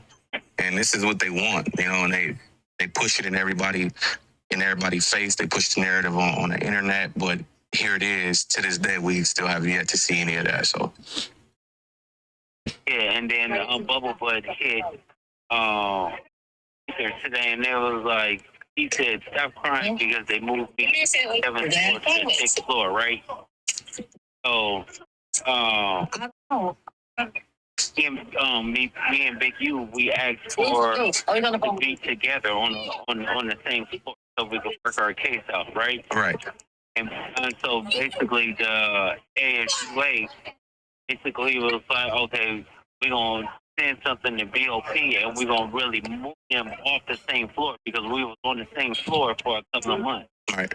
So they moved me to the bottom on 6 and kept him on 7. But at the end of the day, it's like I'll probably be back on the 7th no time soon.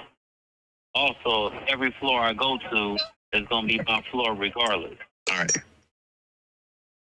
Yeah, I can tell he kind of upset about you exposing R&B. I had heard some audio last night from Clubhouse, and he spoke on your situation, and he spoke on Sharice, talking about, yeah, why Sharice was with you, she laid up with her. What's the dude you punched on from Vegas?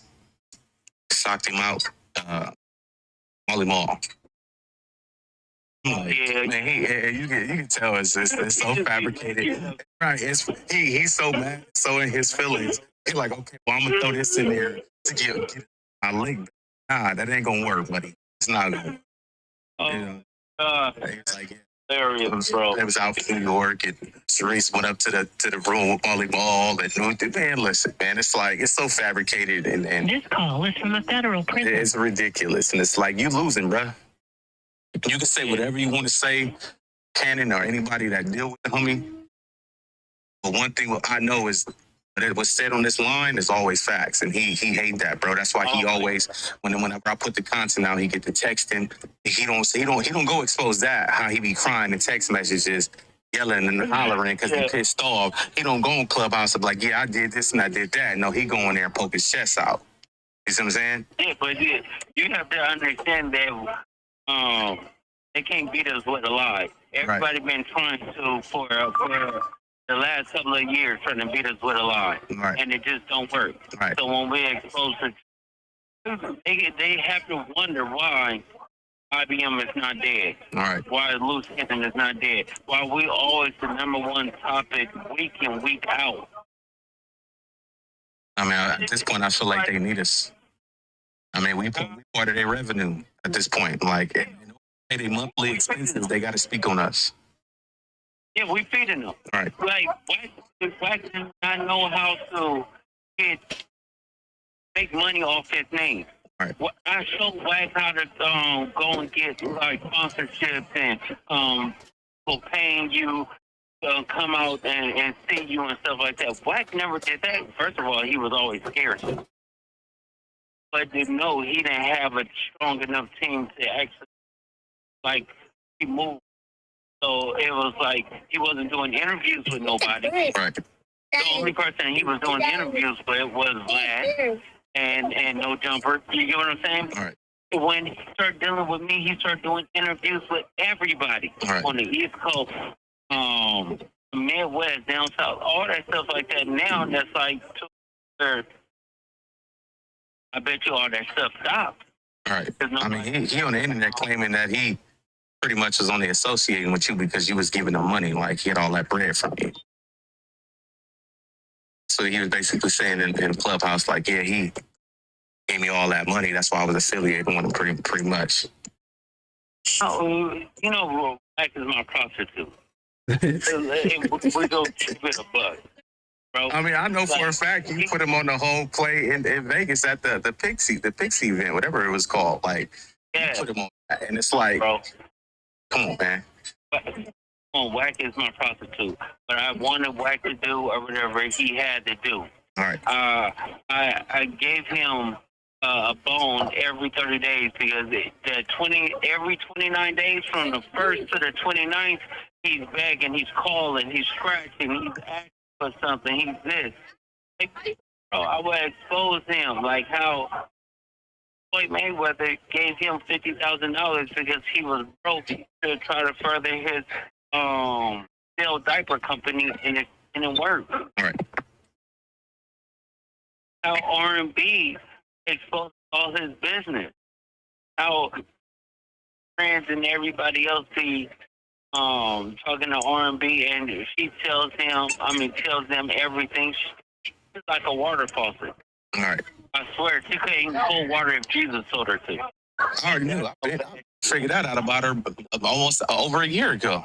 I'm like, she the weak link. Like, she can't keep her mouth closed. Everything that's going on, she exposed it.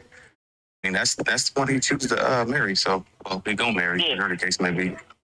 He ain't gonna marry her because he can't.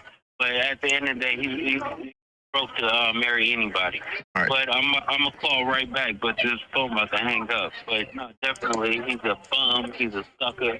He ain't gonna do anything. He's a sweetie pie. That's why his name is Bubble Butt. He likes showing his butt. Right. All right, just hit me whenever you can. Yeah, see, I never put that out, man. Like, I got a lot of shit, man, and like I said, I'm not the content goblin, bro. I don't have to do this, but whenever it's, let me turn my mic down now. Whenever it's, you know, a back and forth from me and Wack, I would utilize what I know how to do best. And trust me, I have bopped Wack over his head every time I've done this, bro. Salem, what's wrong, bro? Okay, Daddy's almost done. Just give me a minute. You do this every time. You know that, right? You like to sabotage too. I'm gonna call you Lil Wack 2.0. You sabotage shit. But don't do that. But yeah, man, that was something I never put out. Addressing the situation with I don't know if y'all heard it about why he didn't go to court or whatever the case may be. That's what he said. So I'll let y'all hear it. You know, I don't know nothing about none of that. As far as, I don't call down there and go look for paperwork about his movements or if he got write-ups or what he's doing in there. I don't do that shit. I wait for the homie to call. He don't really speak on this case too much to me at all. I don't ask him about it, even though it's crazy because the last time I talked to him, I asked him, I said, I think that people do want to know. Maybe you should speak on exactly what's going on, because you got motherfuckers like Wack that's spinning a narrative right now on, you know, your situation. They're trying to make you out as a rat and, you know, stuff like that. So I think it's a good look for him to actually at least, you know, say something about what's the process and what's going on. You know what I mean? So he said he'll do it. So whenever he call, I'm gonna holler at him and see if he want to go about that. But the shit with the brother, him blaming the brother for the no jumper shit, that shit's debunked. As y'all can see, like I said, Henny put that shit up, and it's like, I've been saying it, like, Loose Cannon brother is a liar. He over there jumping on Wack bandwagon, but y'all don't know his brother be playing Loose Cannon side. He be on, remember, he the one that just told us 2 weeks ago that Dale is not cooperating. Dale is not testifying. Dale is Monster, the one they trying to accuse Loose Cannon of robbing. He's not. He told us that. I don't know if it's accurate, but he the one that told me, and we called him on the phone with Beathers, and he was like, Monster not testifying. Out. Go that way. But yeah, he the one that told us that. So you can't come over here, Salem. But yeah, he's the one that told us that. Hold on, y'all, give me a second.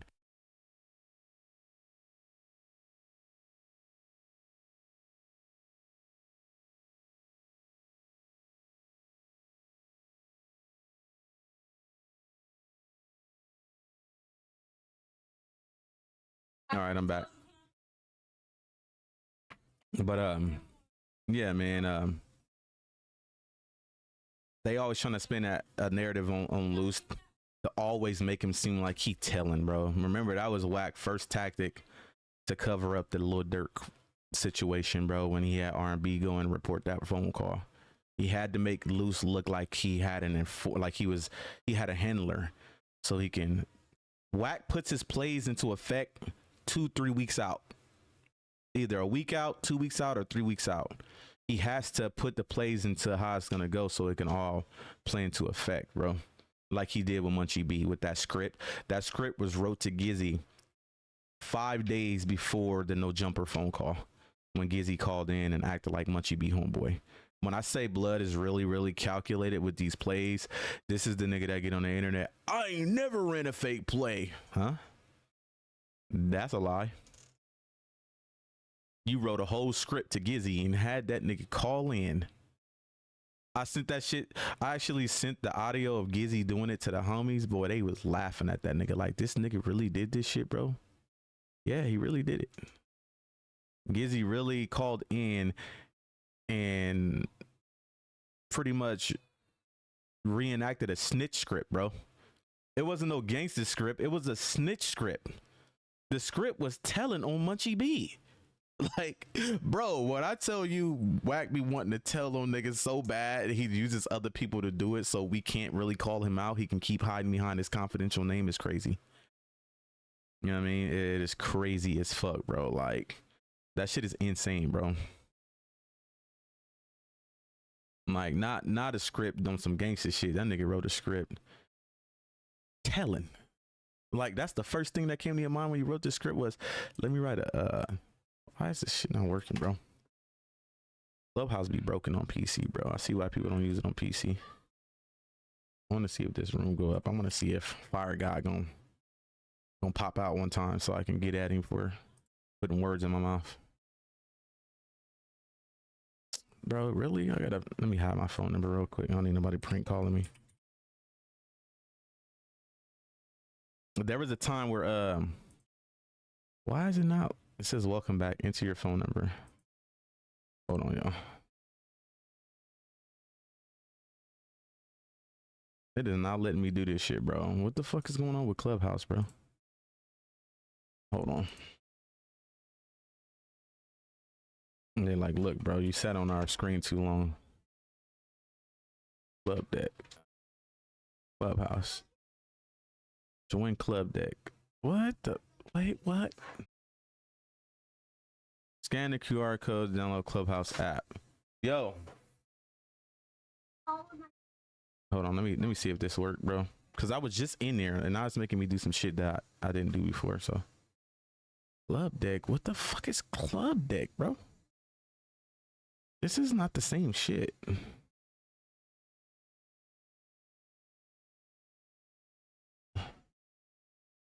Literally, I'm literally clicking on the same link. Clubhouse. All right, there we go. Told you it's so buggy, bruh. Look, and then it went away again. Let me put it over here. Maybe that's why. Maybe they're like, bro, you're live. Yo, close that door. Close the door, Bella.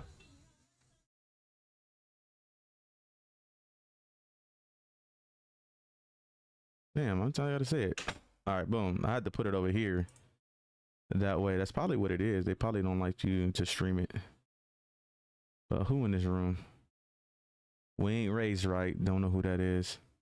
I'm trying to figure out when I'm gonna run into Fire God again. I want to have that conversation. And I ain't tripping. Like I said, I'm not finna go back and forth. I'm not gonna like rip on him. I just want to know what was the whole purpose of you putting words in your own mouth and my mouth. Was it for content to get the reaction of the Wack?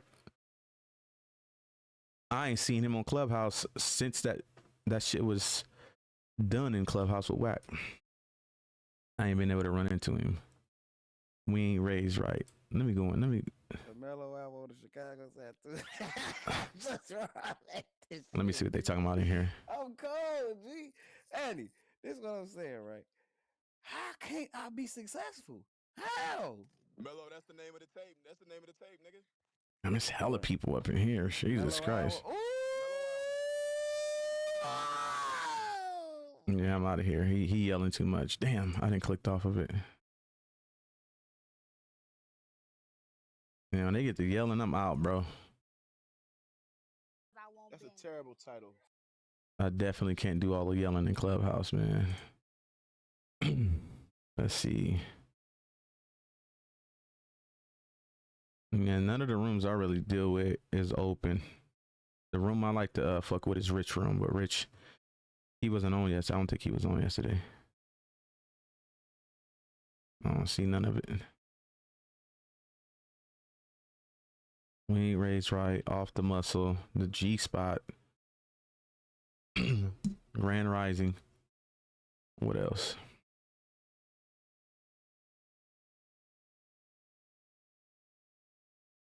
I should go add a Wack 100 room and just pop up in there and see if they say something. Be messy, since motherfuckers want to be messy. Nah, that's female shit though, bro. All right, I don't see nothing on there. Damian Porter just snapped on all fake internet gangsters. This is somebody Wack told on too, huh? Wack told on him, reported his shit. Wack 100 can't handle the truth when confronted on Clubhouse. What else, man?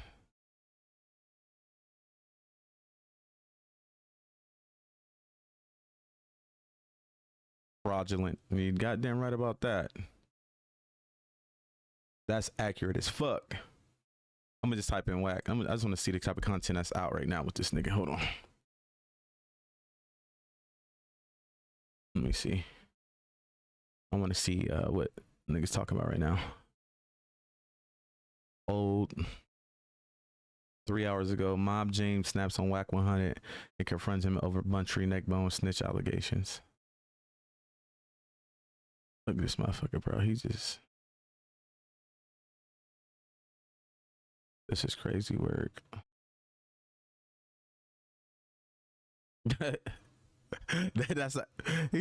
He really said it's an AI video, bro. Like, come on, bruh.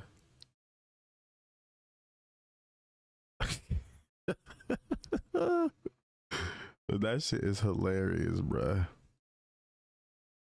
Wack 100 wife cheats on him with a well-known LA Crip member.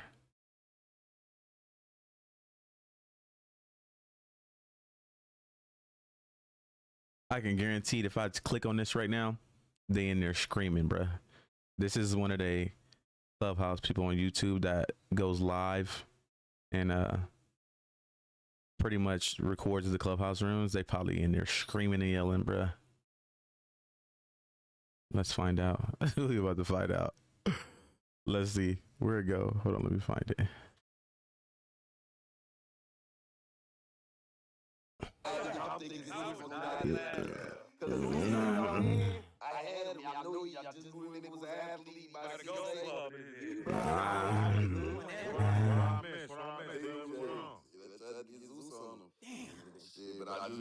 Yeah, see? It's just...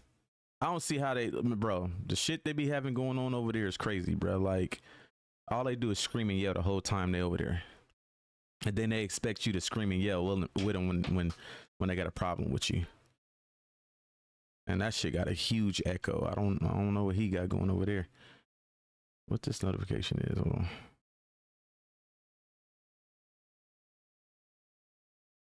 What notification was this? Pinged you. No, that was 15 hours ago. I just had a new notification. What was it?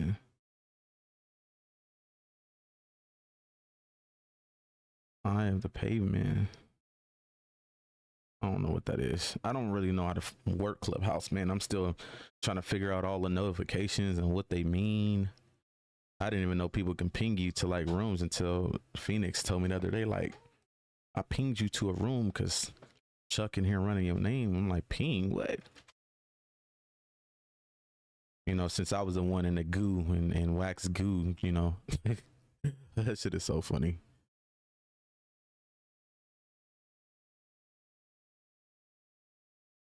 Yeah. Off the muscle. But yeah, I think I've seen all this stuff already. All this stuff is, oh, it ain't nothing for me to react to. Well, there's my thumbnail. This is that house right there. That's R&B owns that house. That's the house I was telling y'all that she was tripping about her grandma and her niece living in that house. So Wack and R&B used to live in this house. And somebody he was beefing with got the drop on his house before, so that's why they wind up moving into the apartment, and then they left the house to the grandma and the niece to live in. Hey, you know what, Given? Definitely. I told Trap I was gonna check that out. Which video is it? Do you know which one it is? Trap News Network, right? Yeah. Which one was it? Because he told me he was finna put it up. Let's go react to that. Which one was it? What was the title? Was he live or was it a video?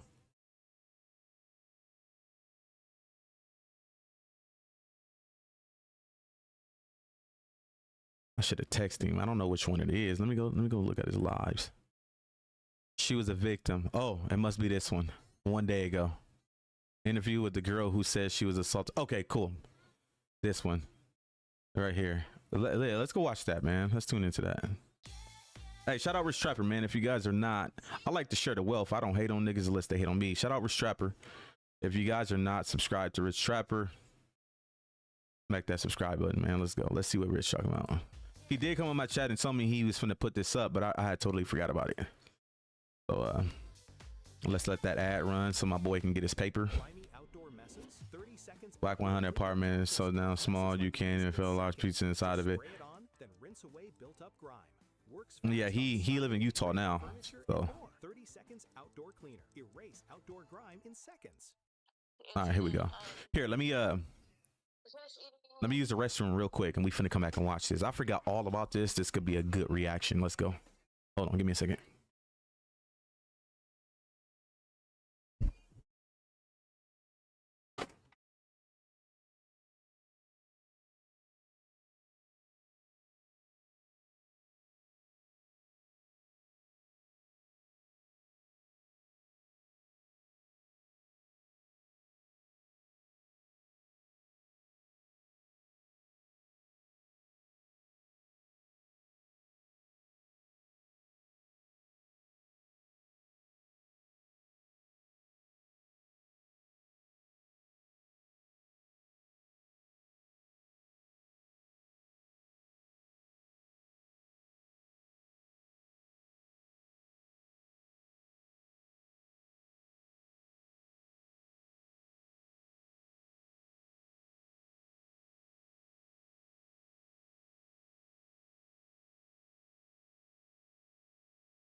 But you can't come over here.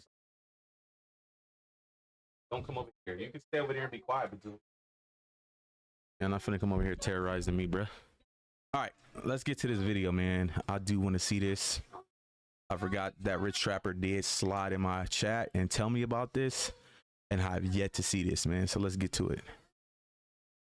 Producers here, we go back down to the bed. We're down there, and one of my clients works at Can y'all hear it? Let me turn it up some. Is this up? Yeah, that's up all the way.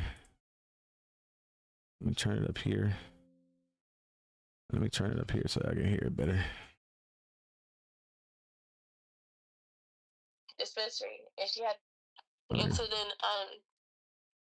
we finished eating, my producers here, we go back down to the bed.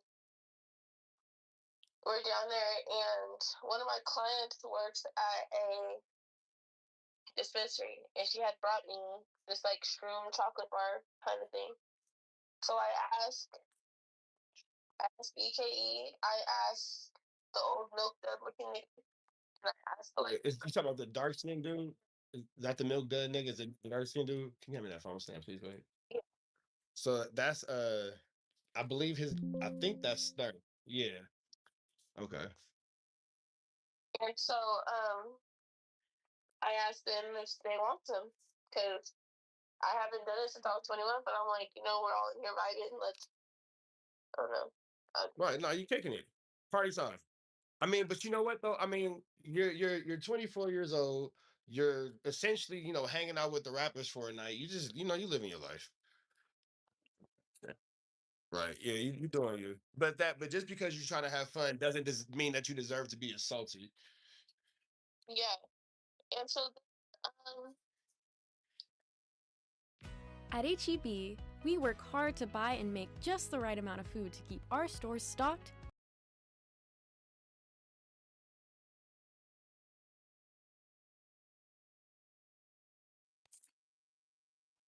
the guys, they're listening to beats, they're playing their unreleased music, and then the DJ comes in. Mind you, I met the DJ the night before, but I think the DJ is Young Mackie. I actually fuck with Young Mackie, man. He makes some good beats. Young Mackie produces a lot of Savvy Third's music now.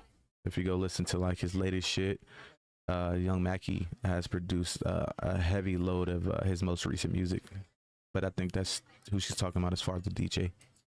comes and shakes my hand and introduces himself to me again, like I didn't already meet you. Right. And then I asked him, because it's still on my brain, even though I went back, I still. Your panties are only on. How do we get to the point where your underwear are only on one leg? And I got home after the show when I went into the after party. Somehow, I'm going to tell you how, but I don't remember how. When I got home and I took my clothes off, when I woke up that morning, my panties were only on one leg under my shorts. And so then, and my body was sore, but I just figured that it was from me dancing. I was dancing all night. And so then, yeah, I asked him, I'm like, how did I get home? And who are you asking this question to? To see the last person's face I remember seeing. She said the DJ. I know she's cutting out. But anybody else in there could say anything, he goes, oh, you got your own Uber home. No, I didn't. My phone was dead. So you're lying? When you could have just been like, oh, we were kicking it. I got you an Uber home. But you're lying about how I even got home, which is weird. So the last person you remember being with was Blueface's DJ. Like, that's the last face I remember because he handed me the blunt. Okay. And then, so yeah. So, mind you, the day after the show, I texted One Take Jay. I texted a couple people trying to figure out what the DJ's Instagram was because I could not find it for the fucking life of me. So then, now it's Thursday, Friday, and I end up finding it. One of them posted him on his story and posted him on their story and tagged him.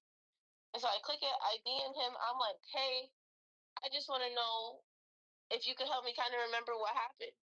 Instead of him texting me back, because I never accused anyone of raping me. I said something happened, and I'm just trying to put the pieces together so I can know what went on that night, because I genuinely do not remember. Wait, I'm sorry. I'm sorry to cut you off. There's an audio it's supposed to be allegedly you saying that you were consenting to a sexual act with one of the guys. Is that actually you on the audio, or is that not you? The second day when I came back, me and EKE were vibing. I didn't go there with no intentions on having sex with EKE. Okay. We went, so after I asked him that But question. just so it's clear, that was only your consent to be with EKE, no one else. Exactly. Got you. Okay. So even if whatever and then honestly, you're a lady. We don't even have to get into whatever you did with EKE. If you want to talk about it, that's fine. But that's your personal business. He didn't do nothing wrong. Right. Yeah. Was for him. Yeah, so EKE is absolved from this entire situation. That was a consensual moment between two adults who were cool with each other. Tello Mobile. Hey, want wireless service that doesn't drive you crazy? Tell me about it. So do y'all know who EKE? I think is the one that made that song Ghetto with what's the other dude name that was signing Wack at one point? I don't know if he still is signing Wack. You got EKE, and then you had forgot his name. Somebody in the chat write his name. Hold on right quick. Let me see this.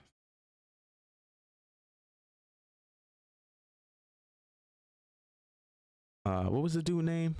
EKE and He didn't do nothing wrong. So you're aware that Wack is trying to put that audio out to make it seem like you were cool with doing that, I guess maybe with someone else, whoever you're accusing of violating you?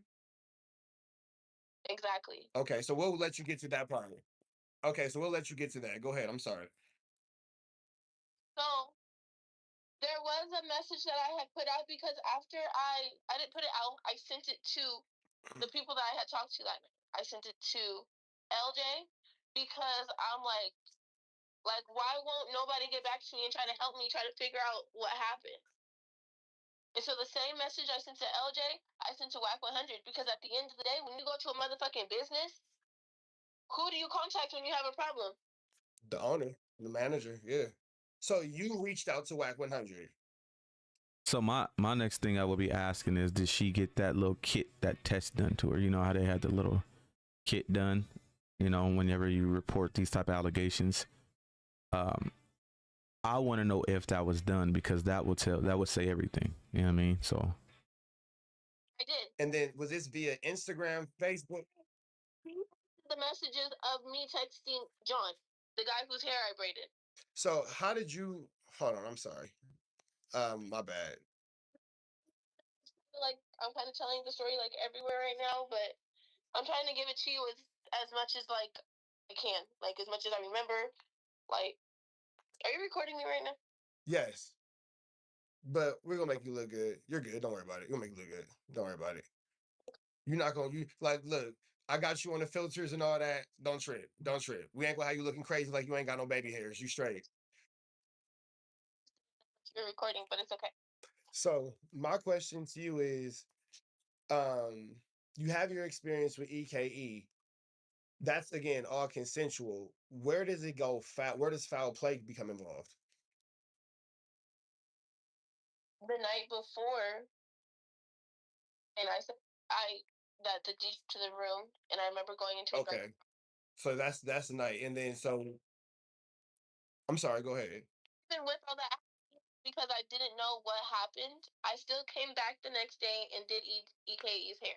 So I'm sorry. Let's take it back to the night where you woke up the next morning. You remember going into a dark room. The last person you remember is a DJ. You find yourself at home the next morning, and you have your shorts on, but one of your legs for your underwear are off. Yes. Okay. Are you like experiencing any symptoms that you had any type of intercourse? Had you feel anything that you've been penetrated? There's more to That's love what I want to know, because that's what's going to listen to ad-free to lead to what I was what I said about getting that test done. Coochie did feel like sore, and She said like sore. That means they was beating the meat, man. Listen. You know, like when you get like a rug burn. I can imagine. I've never been penetrated, but I can imagine you're Indian burn on your arm. okay. Like, you know, it's just like from dry like friction, yeah. Okay. That's how it felt. Like you were chafed down there. Yeah. Okay. Yeah, so at this point, I want to know if she got that test done, because I can only take shit for face value. I don't like when women, if stuff like, I know, let me say it differently. I know there's women out there who are scared, should I say, that be scared to report things like this. But if you're going to go public like this, that test had better been done, bro. I don't want to hear, well, I decided not to because, but you went public with it. So that's what I want to see next. I want to see the next thing about the situation is that was done and something came back with that. You see what I'm saying? Yeah, that means she was dry. If she's burning like that down there, that means it was forced in there. It wasn't.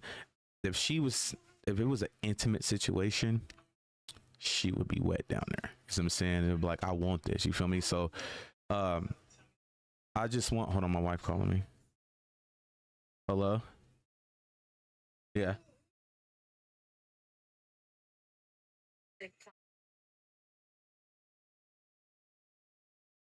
Yeah, I'll go with you. Yeah, when you we can go. Okay. Is your mom there or no? Yeah, she here.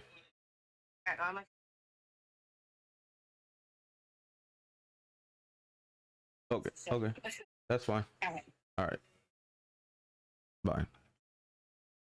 Yeah, I just don't want this situation to lead to, well, I didn't take the proper measures, but you went public. You know what I mean? So, but as far as, you know, her burning down like that, that means if that's what if she's accurate, that means it was forced, which leads to that. You see what I'm saying? So, all right, let's play. And so I mean, you're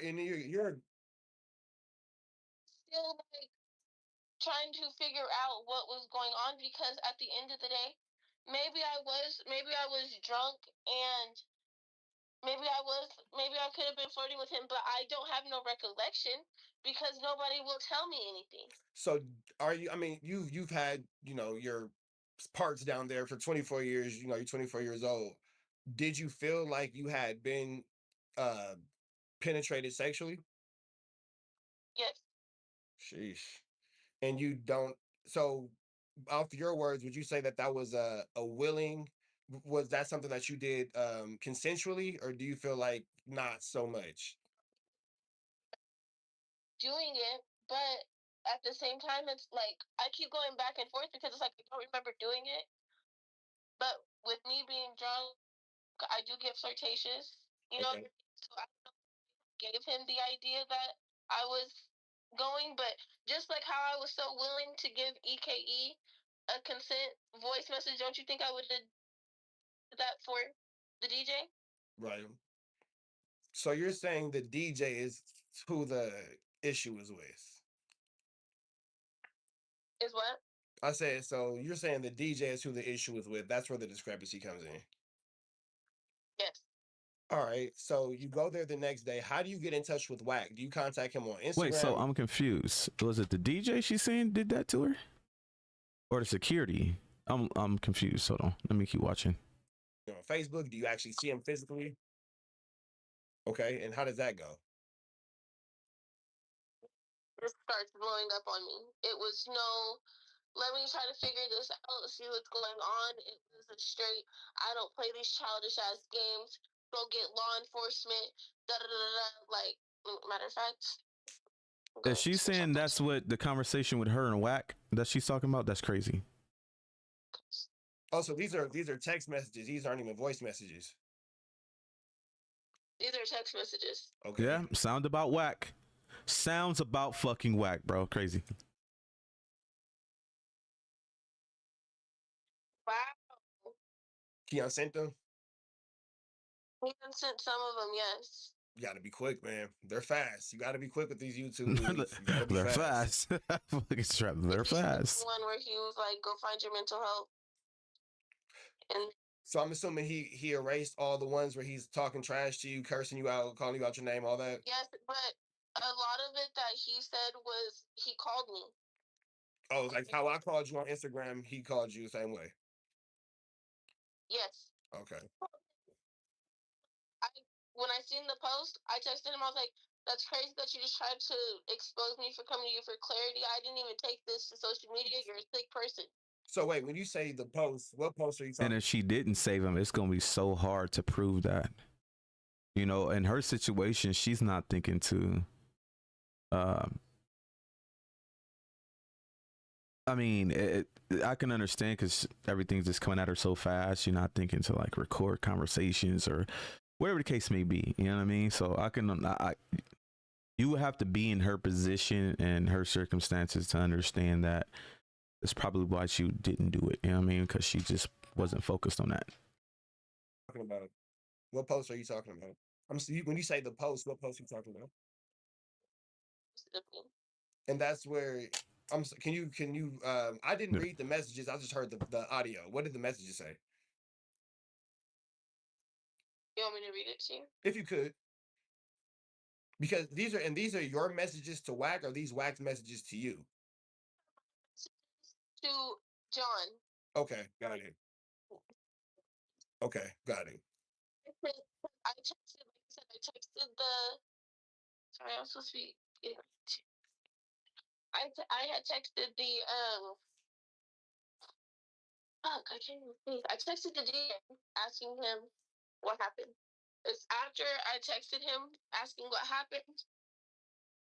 5 minutes later, I go PC my message. I call his page, and he blocked me. The DJ's blocked you after you asked him what happened that night. He never responded. He just blocked me. Okay. And so then now I'm mad because I feel like motherfuckers are playing with me. I'm blowing up John's phone, and I'm like, Yeah, she sounds confused, bro. She sounds like, what the fuck happened? You know, what happened to me? And everybody's just shutting her down, blocking her, being disrespectful towards her. And when she's just seeking answers, she just want to know what happened. You know what I mean? And it's just crazy. can you? I'm like, can you like help me? Like somebody help me. Like that's basically what I'm saying. But I'll read the messages to you right now. Sorry, I just stopped. No, you're good. Well, in the meantime, while you're trying to find the messages, what was your conversation with Wack that led up to these messages? I'm sorry, that led up to this post going up. I had Parents of children who play Roblox. Crazy work. If your child was sexually exploited, sorry. Because I had texted the message that I sent John is the same message I sent to Wack. So it was saying. So when she keeps saying John, is she talking about Jonty? I'm thinking that's who she's talking about. Lil John, Jonty, right? If I'm not mistaken, that's the only John I know that bees around. That's around Wack. So I said, hey, I'm not trying to bring you into anything. I sent him a screenshot of the DJ blocking me and then the message that I sent to the DJ. I said, hey, I'm not trying to bring you into anything, but that nigga did something to me the night of the show. I don't remember a lot, and that's why I'm passed out. That's why I was passed out like that. And then he lied about how I got home and then blocked me. When I tried to ask him what happened, because I just wanted to know what happened to me, that shit was weird and not cool. I don't want to need anything from nobody. I just needed help trying to figure out what happened to me because this shit isn't normal and nothing is adding up. I said, like, I'm scared and I thought I was safe with you guys. Wow. So do you feel like they took advantage of the fact that you thought that you were safe around these guys, safe enough to let your guard down?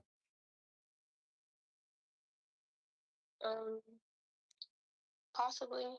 I honestly, I don't know. So you get into this conversation with Wack, you reach out to him, you finally get in contact with him. What does that conversation look like? Kate, do you want to help me explain? Because you probably remember a little bit more than I do. Hey, Kate. About how this is Kate. What's up, Kate? We're on the phone. He's really not letting me talk. He just keeps yelling over me. He's calling me all types of hoes. He's calling me, saying that I shouldn't be fucking strangers, and he pretty much yelled at her like he yelled at people on Clubhouse. What she's explaining right now is what he has done to so many different women in Clubhouse, man. As she's saying this, I'm thinking like deja vu to what he does to women in Clubhouse. Crazy work. Saying that his daughter would never do something like that, and just saying a whole bunch of bullshit. And when I'm trying to explain the story to him, he's trying to misconstrue my words. Oh, she thought that's what she's saying, Jonathan. That's what you talking about. All right, I thought you talking about Lil John. You know, you got Jonty, which is Lil John, which is the security, and then okay, yeah, I'm trying to figure out what John she was talking about. All right, cool. So Jonty's clear. All right. And like make them into something that I'm not saying. Right. He's manipulating your words. Like he's taking it as because they're all going with the narrative. Like that night of the show, I went upstairs. Hold on, let me pause it. Yeah, what's up? Yeah, to get your stuff for graduation. Yeah. All right. That's the only person that they seen me go upstairs with. That nobody seen me go upstairs with the DJ. Right. So he's like, "You fucked Oh yeah, I'm gonna definitely look into that media. Fuck the DJ." No, that's not what happened. That's incredible. Wait, what? Let me. Yeah, we're just going back and forth. I missed what she just said. Hold on. Talking to me, so she, hey, and then what? You went and fucked the DJ? No, that's not what happened. No, that's what I missed. I want to hear what she said right before that. Let me rewind it a little bit. A whole bunch of bullshit, and when I'm trying to explain the story to him, he's trying to misconstrue my words and like make them into something that I'm not saying. Right. He's manipulating your words. Like he's taking it. That sounds like a 100 side tactic. I'm starting to feel like manipulating your words is something they're trained to do. Who was just talking about did that shit to me? The little weirdo fire guy. I'm starting to feel like Wack has trained all his little minions to do this to people because they do it and he does it. I'm starting to think this is a 100 side hereditary thing, bro. Like, just crazy. Let's go. It as because they're all going with the narrative. Like that night of the show, I went upstairs and I fucked EKE, and that's the only person that they seen me go upstairs with. That nobody seen me go upstairs with the DJ. Right. So he's like, "You fucked EKE, and then what? You went and fucked the DJ?" No, that's not what happened. That's incredible. Yeah, we're just going back and forth. My friend isn't liking how he's talking to me, so she kind of, inserts herself. And what did he say, friend? Oh, he was like, I'm trying to think. I know it was so much. He was like saying like, oh, so you think something happened and then you go back to fuck another dude the next day, and I was like, that's not what happened at all. And she told like he was not listening to what she was saying at all. And then because like I just said, I didn't remember what fully happened. Right. I'm thinking maybe I was just drunk and I could have done something, but the fact that nobody was trying to help me get any clues or let me know what happened, I don't know. So I'm just going off how I feel right now. My coochie hurts. That's an indicator. That's an indicator. That's an indicator. Go there with that intention to do that with him. Right. Came there to work. We vibed, and we're grown. Shit goes how it goes. I mean, but then, we're not here, again, even on my end, I'm not here to get into your business of what you consensually did with another adult. That's your bedroom activities. That's your bedroom activities. The bigger conversation here is how you're being treated and how you're being responded to, and you have these allegations that you're putting onto these gentlemen that should be taken a lot more seriously than what it seems like they're being taken. Exactly. And I appreciate you for even, trying to help me figure this shit out. So I know you're getting ready to go, but I do have a couple more questions for you. So how does this conclude with you and Wack? How does the conversation end? With me saying, he's like, well, go get the proof. Because he keeps saying, I don't harbor rapists. That he only cares about the truth, and that he only cares about the truth, and Y'all hear for this me shit? to go get law enforcement. He only cares about the truth. That if that ain't a motherfucking lie. He only cared. The biggest liar on the internet say he only cares about the truth. Do y'all hear this shit? This nigga whack, bro. Involved in to get the videos from the hotel and all this other shit. So I was like, okay, so that's what I'm going to do. I went to the hotel today after I got, and they said that they're waiting for the managers to come back in on Monday. So on Monday, I will be going to go get the footage from the thing. But until then, tomorrow morning, I will be up at the police station trying to figure out how I could get the video footage that I need. Okay, so you're not even going for a civil lawsuit. You're going for actual criminal charges. Should this be able to be proven to be true? Exactly, because you're not about to sit here and make my character try to be something that it's not. I'm not no hoe. I'm not a groupie.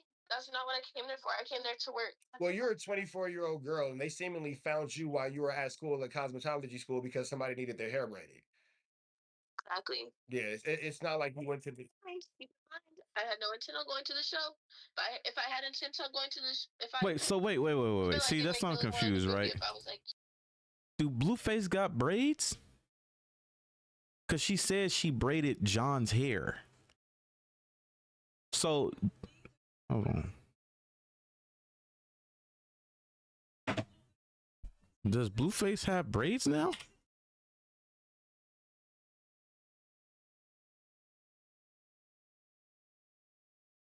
Where the little search thing at? The hell? Feet and what the hell is this? Give feedback on Instagram. It's got feet and everything, bro. Just popped up on my shit. Cancel. Why is it not letting me get off of this? I go to search and feet pop up. Blue.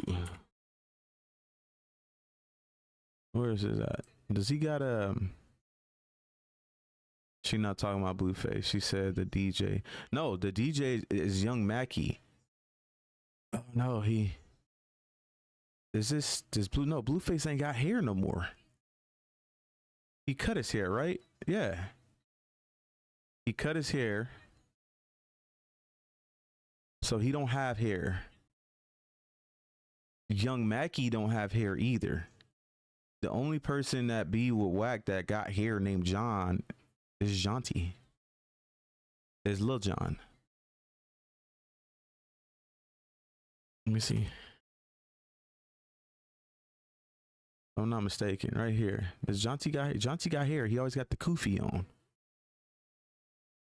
Yeah, see, he got hair, bro. Yeah, see? He the one with the hair. So I think she's talking about Jonty when she said braided hair. Because Blueface ain't got hair. Young Mackie don't have hair. Jonty has hair. It says go to Adam and Wack show. Where do you fast forward to? Listen.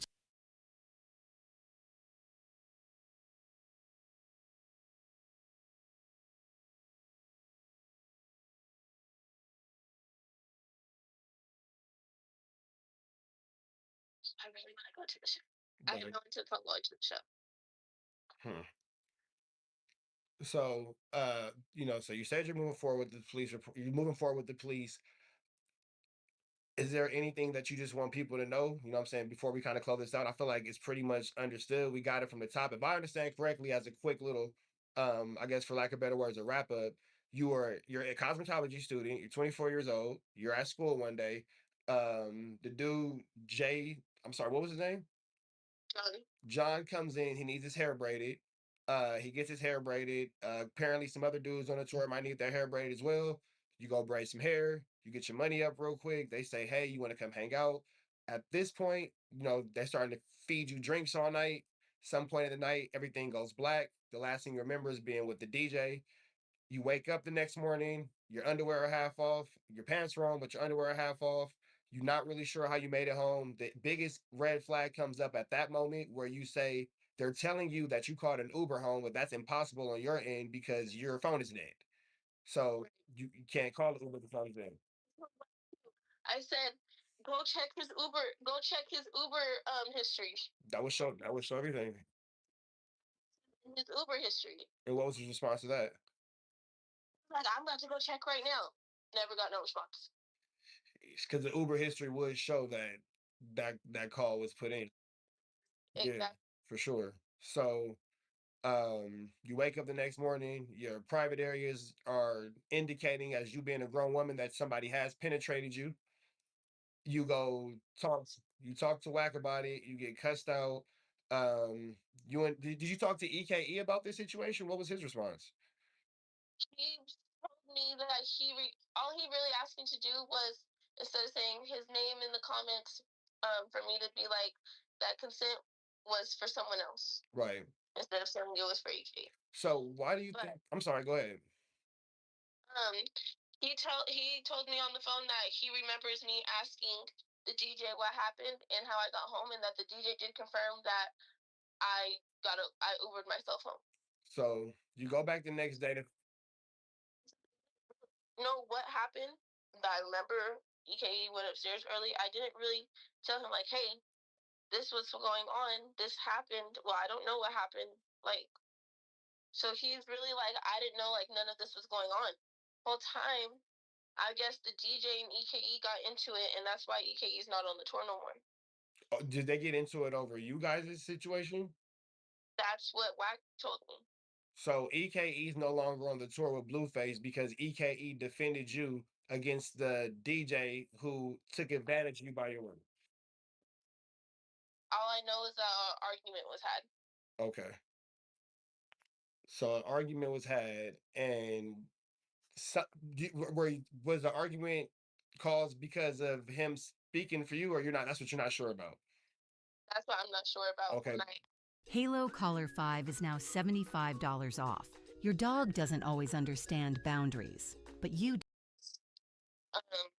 Wack 100 wouldn't really say what it was about, but he was trying to indicate that they were arguing about me. Okay, so it's safe to assume that you're the reason him defending you could possibly be one of the stronger reasons why he's no longer on this tour, allegedly. Possibly. Okay, that is incredible. So you found refuge. Being hurt me is still on the tour. Interesting. But the person that I consent to is off the tour. Interesting. So are you still in contact with EKE after the fact? We've been texting. As of right now, I've seen that he has unfollowed me on Instagram. He unfollowed you? Earlier today. Damn. So what was that conversation? What was that conversation like earlier? It was him like asking me to, instead of saying his name, to put like someone else, and that. Wait, what do you mean put someone else instead of his name? Like instead of saying the consent was for EKE, he wanted me to say the consent was for someone else. Why do you think he wants that? Why do you think? Oh, he doesn't want to be. You think he just doesn't want to be attached to this situation? To be tied up in all of these allegations. Wow. Because he didn't, like I said, he didn't do nothing wrong. Yeah, and then I mean, again, what you guys did again as consensual adults, nobody's business but you guys' own. You know what I mean? So EKE's off the tour. Wack puts out this audio, and in the audio, again, it is you giving consent, but it's you giving consent to EKE, not the DJ. And they're manipulating this to make it seem as if you're giving consent to the DJ. Oh, goodness gracious. So it's maybe an attempt to kind of bury your story. Exactly. You're a smart man. Yeah, I read 100 books to get a free pan pizza. It happens. It happens. Now, moving forward, you said that you are going to the police. You said that you are filing charges. Is so tomorrow. This is I'm going to say this, and this is nothing towards you, but this is just something that I've learned watching this media space, watching, how things typically go. Is this something that you're really standing on? Tomorrow, you really do plan on getting up and going to this police station? This narrative of me out on social media like this. Yeah, I can imagine. I can imagine. Small town girl. I've never been into nothing like this before. Yeah, welcome to entertainment, man. It gets crazy over here. Yeah. Pushing the narrative that I'm doing this to push my music out. I've been writing music since I was in high school. Okay, so this is nothing to do with whatever has going on, because at the end of the day, once I really wasn't getting no answers from nobody, I was just about to charge it to the game and be like, you know what? Fuck this shit. Like, if I did it, I did it. I just learned from my mistakes, and I just don't go out by myself no more. But the fact that he tried to take it as far as trying to expose me and hurt me verbally, I can't just charge it to the game and put it under the rug. Like, no, I have to say what I need to say, because or else it's gonna just keep happening. Because motherfuckers think that they're scared of them or something. sheesh. Well, with that all being said, man, I really do appreciate your time. I know you got some things to do tonight. Um, we'll definitely stay in contact with you because I do want to see a follow up of how the situation turns out for you. We are praying for the best. Um, is there anything that you want to say real quick while we do have your time, or chat? Do you guys have any questions for this young lady? Because I mean, this is not something that we should normalize. This is not something that we should turn into just a regular acceptance within our culture and within our society. Right. Did they say anything? No, well, it's a little 10-second delay. But what I will say is this: moving forward, what would you say is the biggest lesson that you've learned from all this? Don't get too drunk with people that you don't know. That's the free game right there. That is the free game right there. That is a free game right there. But you know what? I'll say this to your only defense. Me being from Los Angeles, California, I'm from South Central, so I understand what it's like to travel and to be in smaller cities, whether it be in the Over there. South, whether it be in the Midwest regions. I can understand from your perspective how things can become a little intimidating and overwhelming. You're at school one day, you're cosmetology, you wake up, everything's normal, you brush your teeth, you wash your face, you get your kid ready, you go do everything you got to do, and then boom, this guy walks in, he needs his hair braided. Oh yeah, by the way, I'm out here with Blueface, and you're kind of like, maybe not, but then oh shit, yes he is, and kind of like with all within a day, your life goes from being this small town girl to caught up on an episode of a Zeus reality show. Right.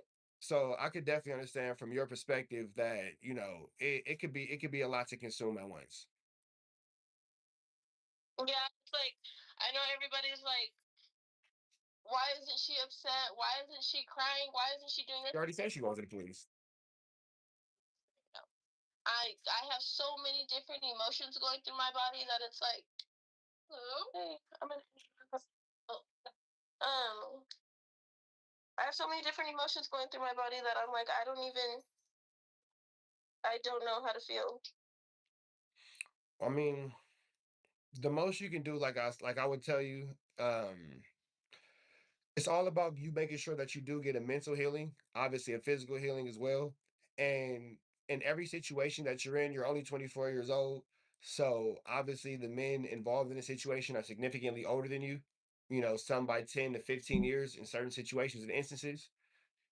I would just advise you, and this is just me coming to you as a man, you got to be a lot more game tight, and everything that glitter ain't gold. And I know that completely now. Right. You got to be a lot more game tight.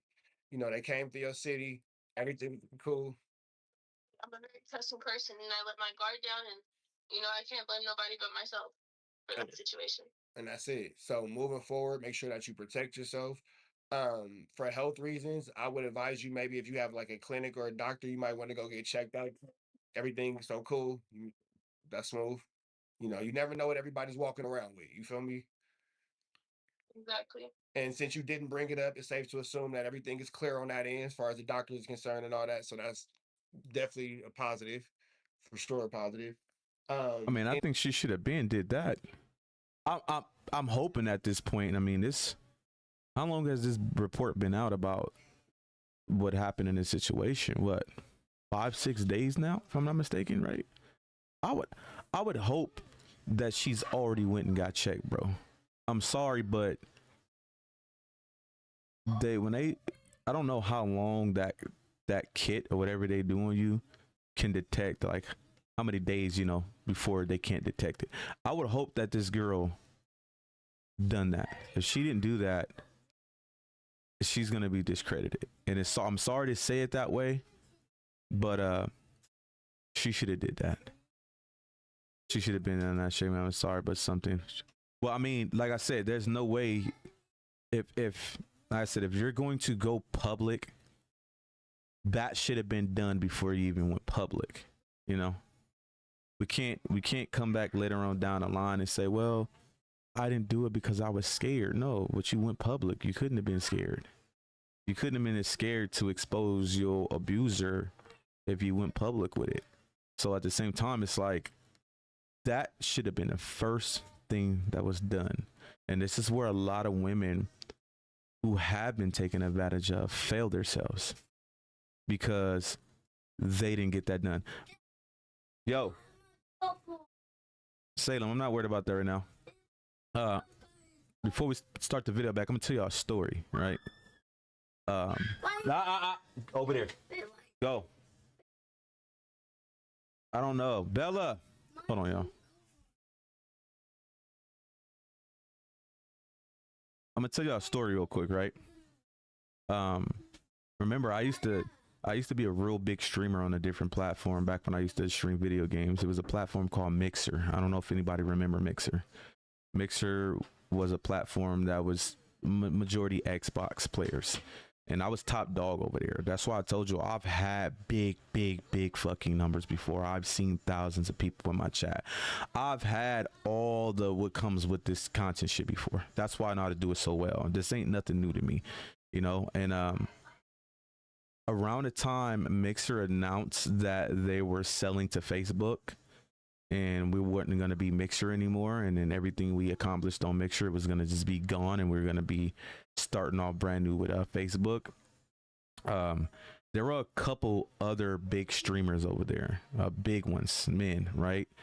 And you know, Mixer had these events. They would have that, like they have like for Twitch, what is it, TwitchCon or DreamCon, like those events where all the streamers go to the event and, you know, meet each other and, you know, do stuff. They had something called PAX, okay? And there were these group of women who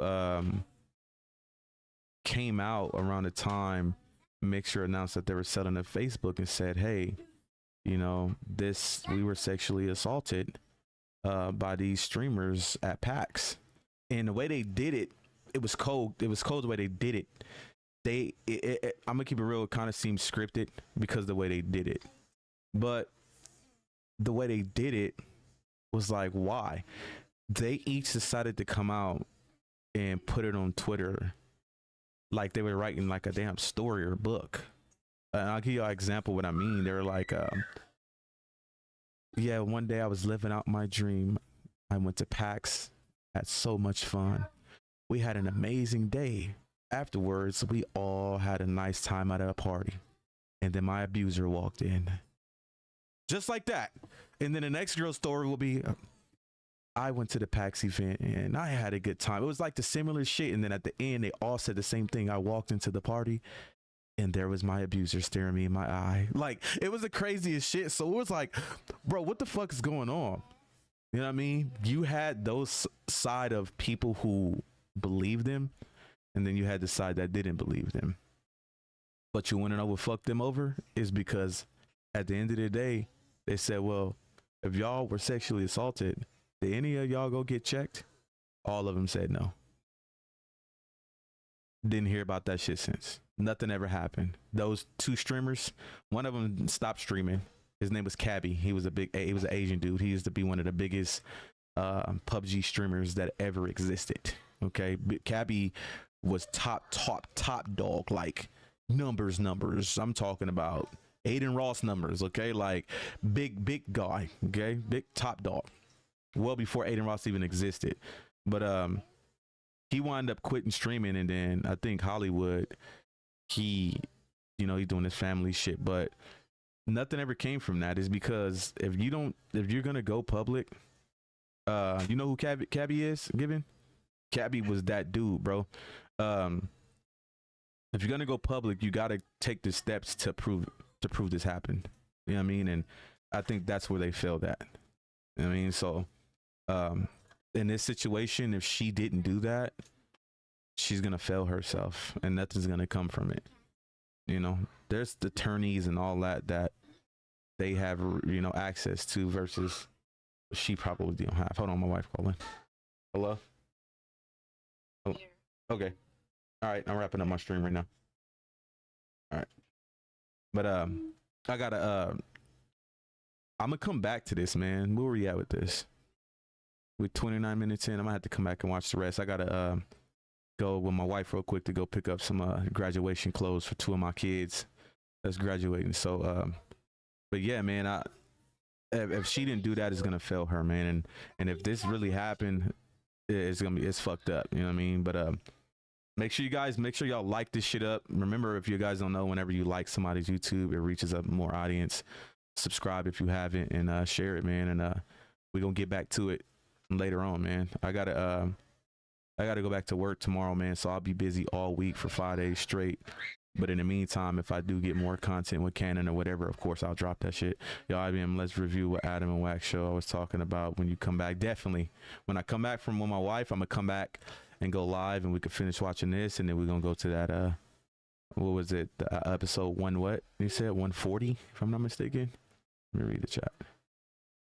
Yeah, episode 140, 20-minute mark. All right, yeah, we'll definitely do that. So I'll be back, man. Just give me like a couple hours, and I'll probably go live again before I gotta get some rest, because I gotta get up early in the morning. But man, appreciate everybody tapping in, man. Make sure y'all hit that sub button, share this shit, like it up, man. Y'all have a great day. I'll be back though. Peace.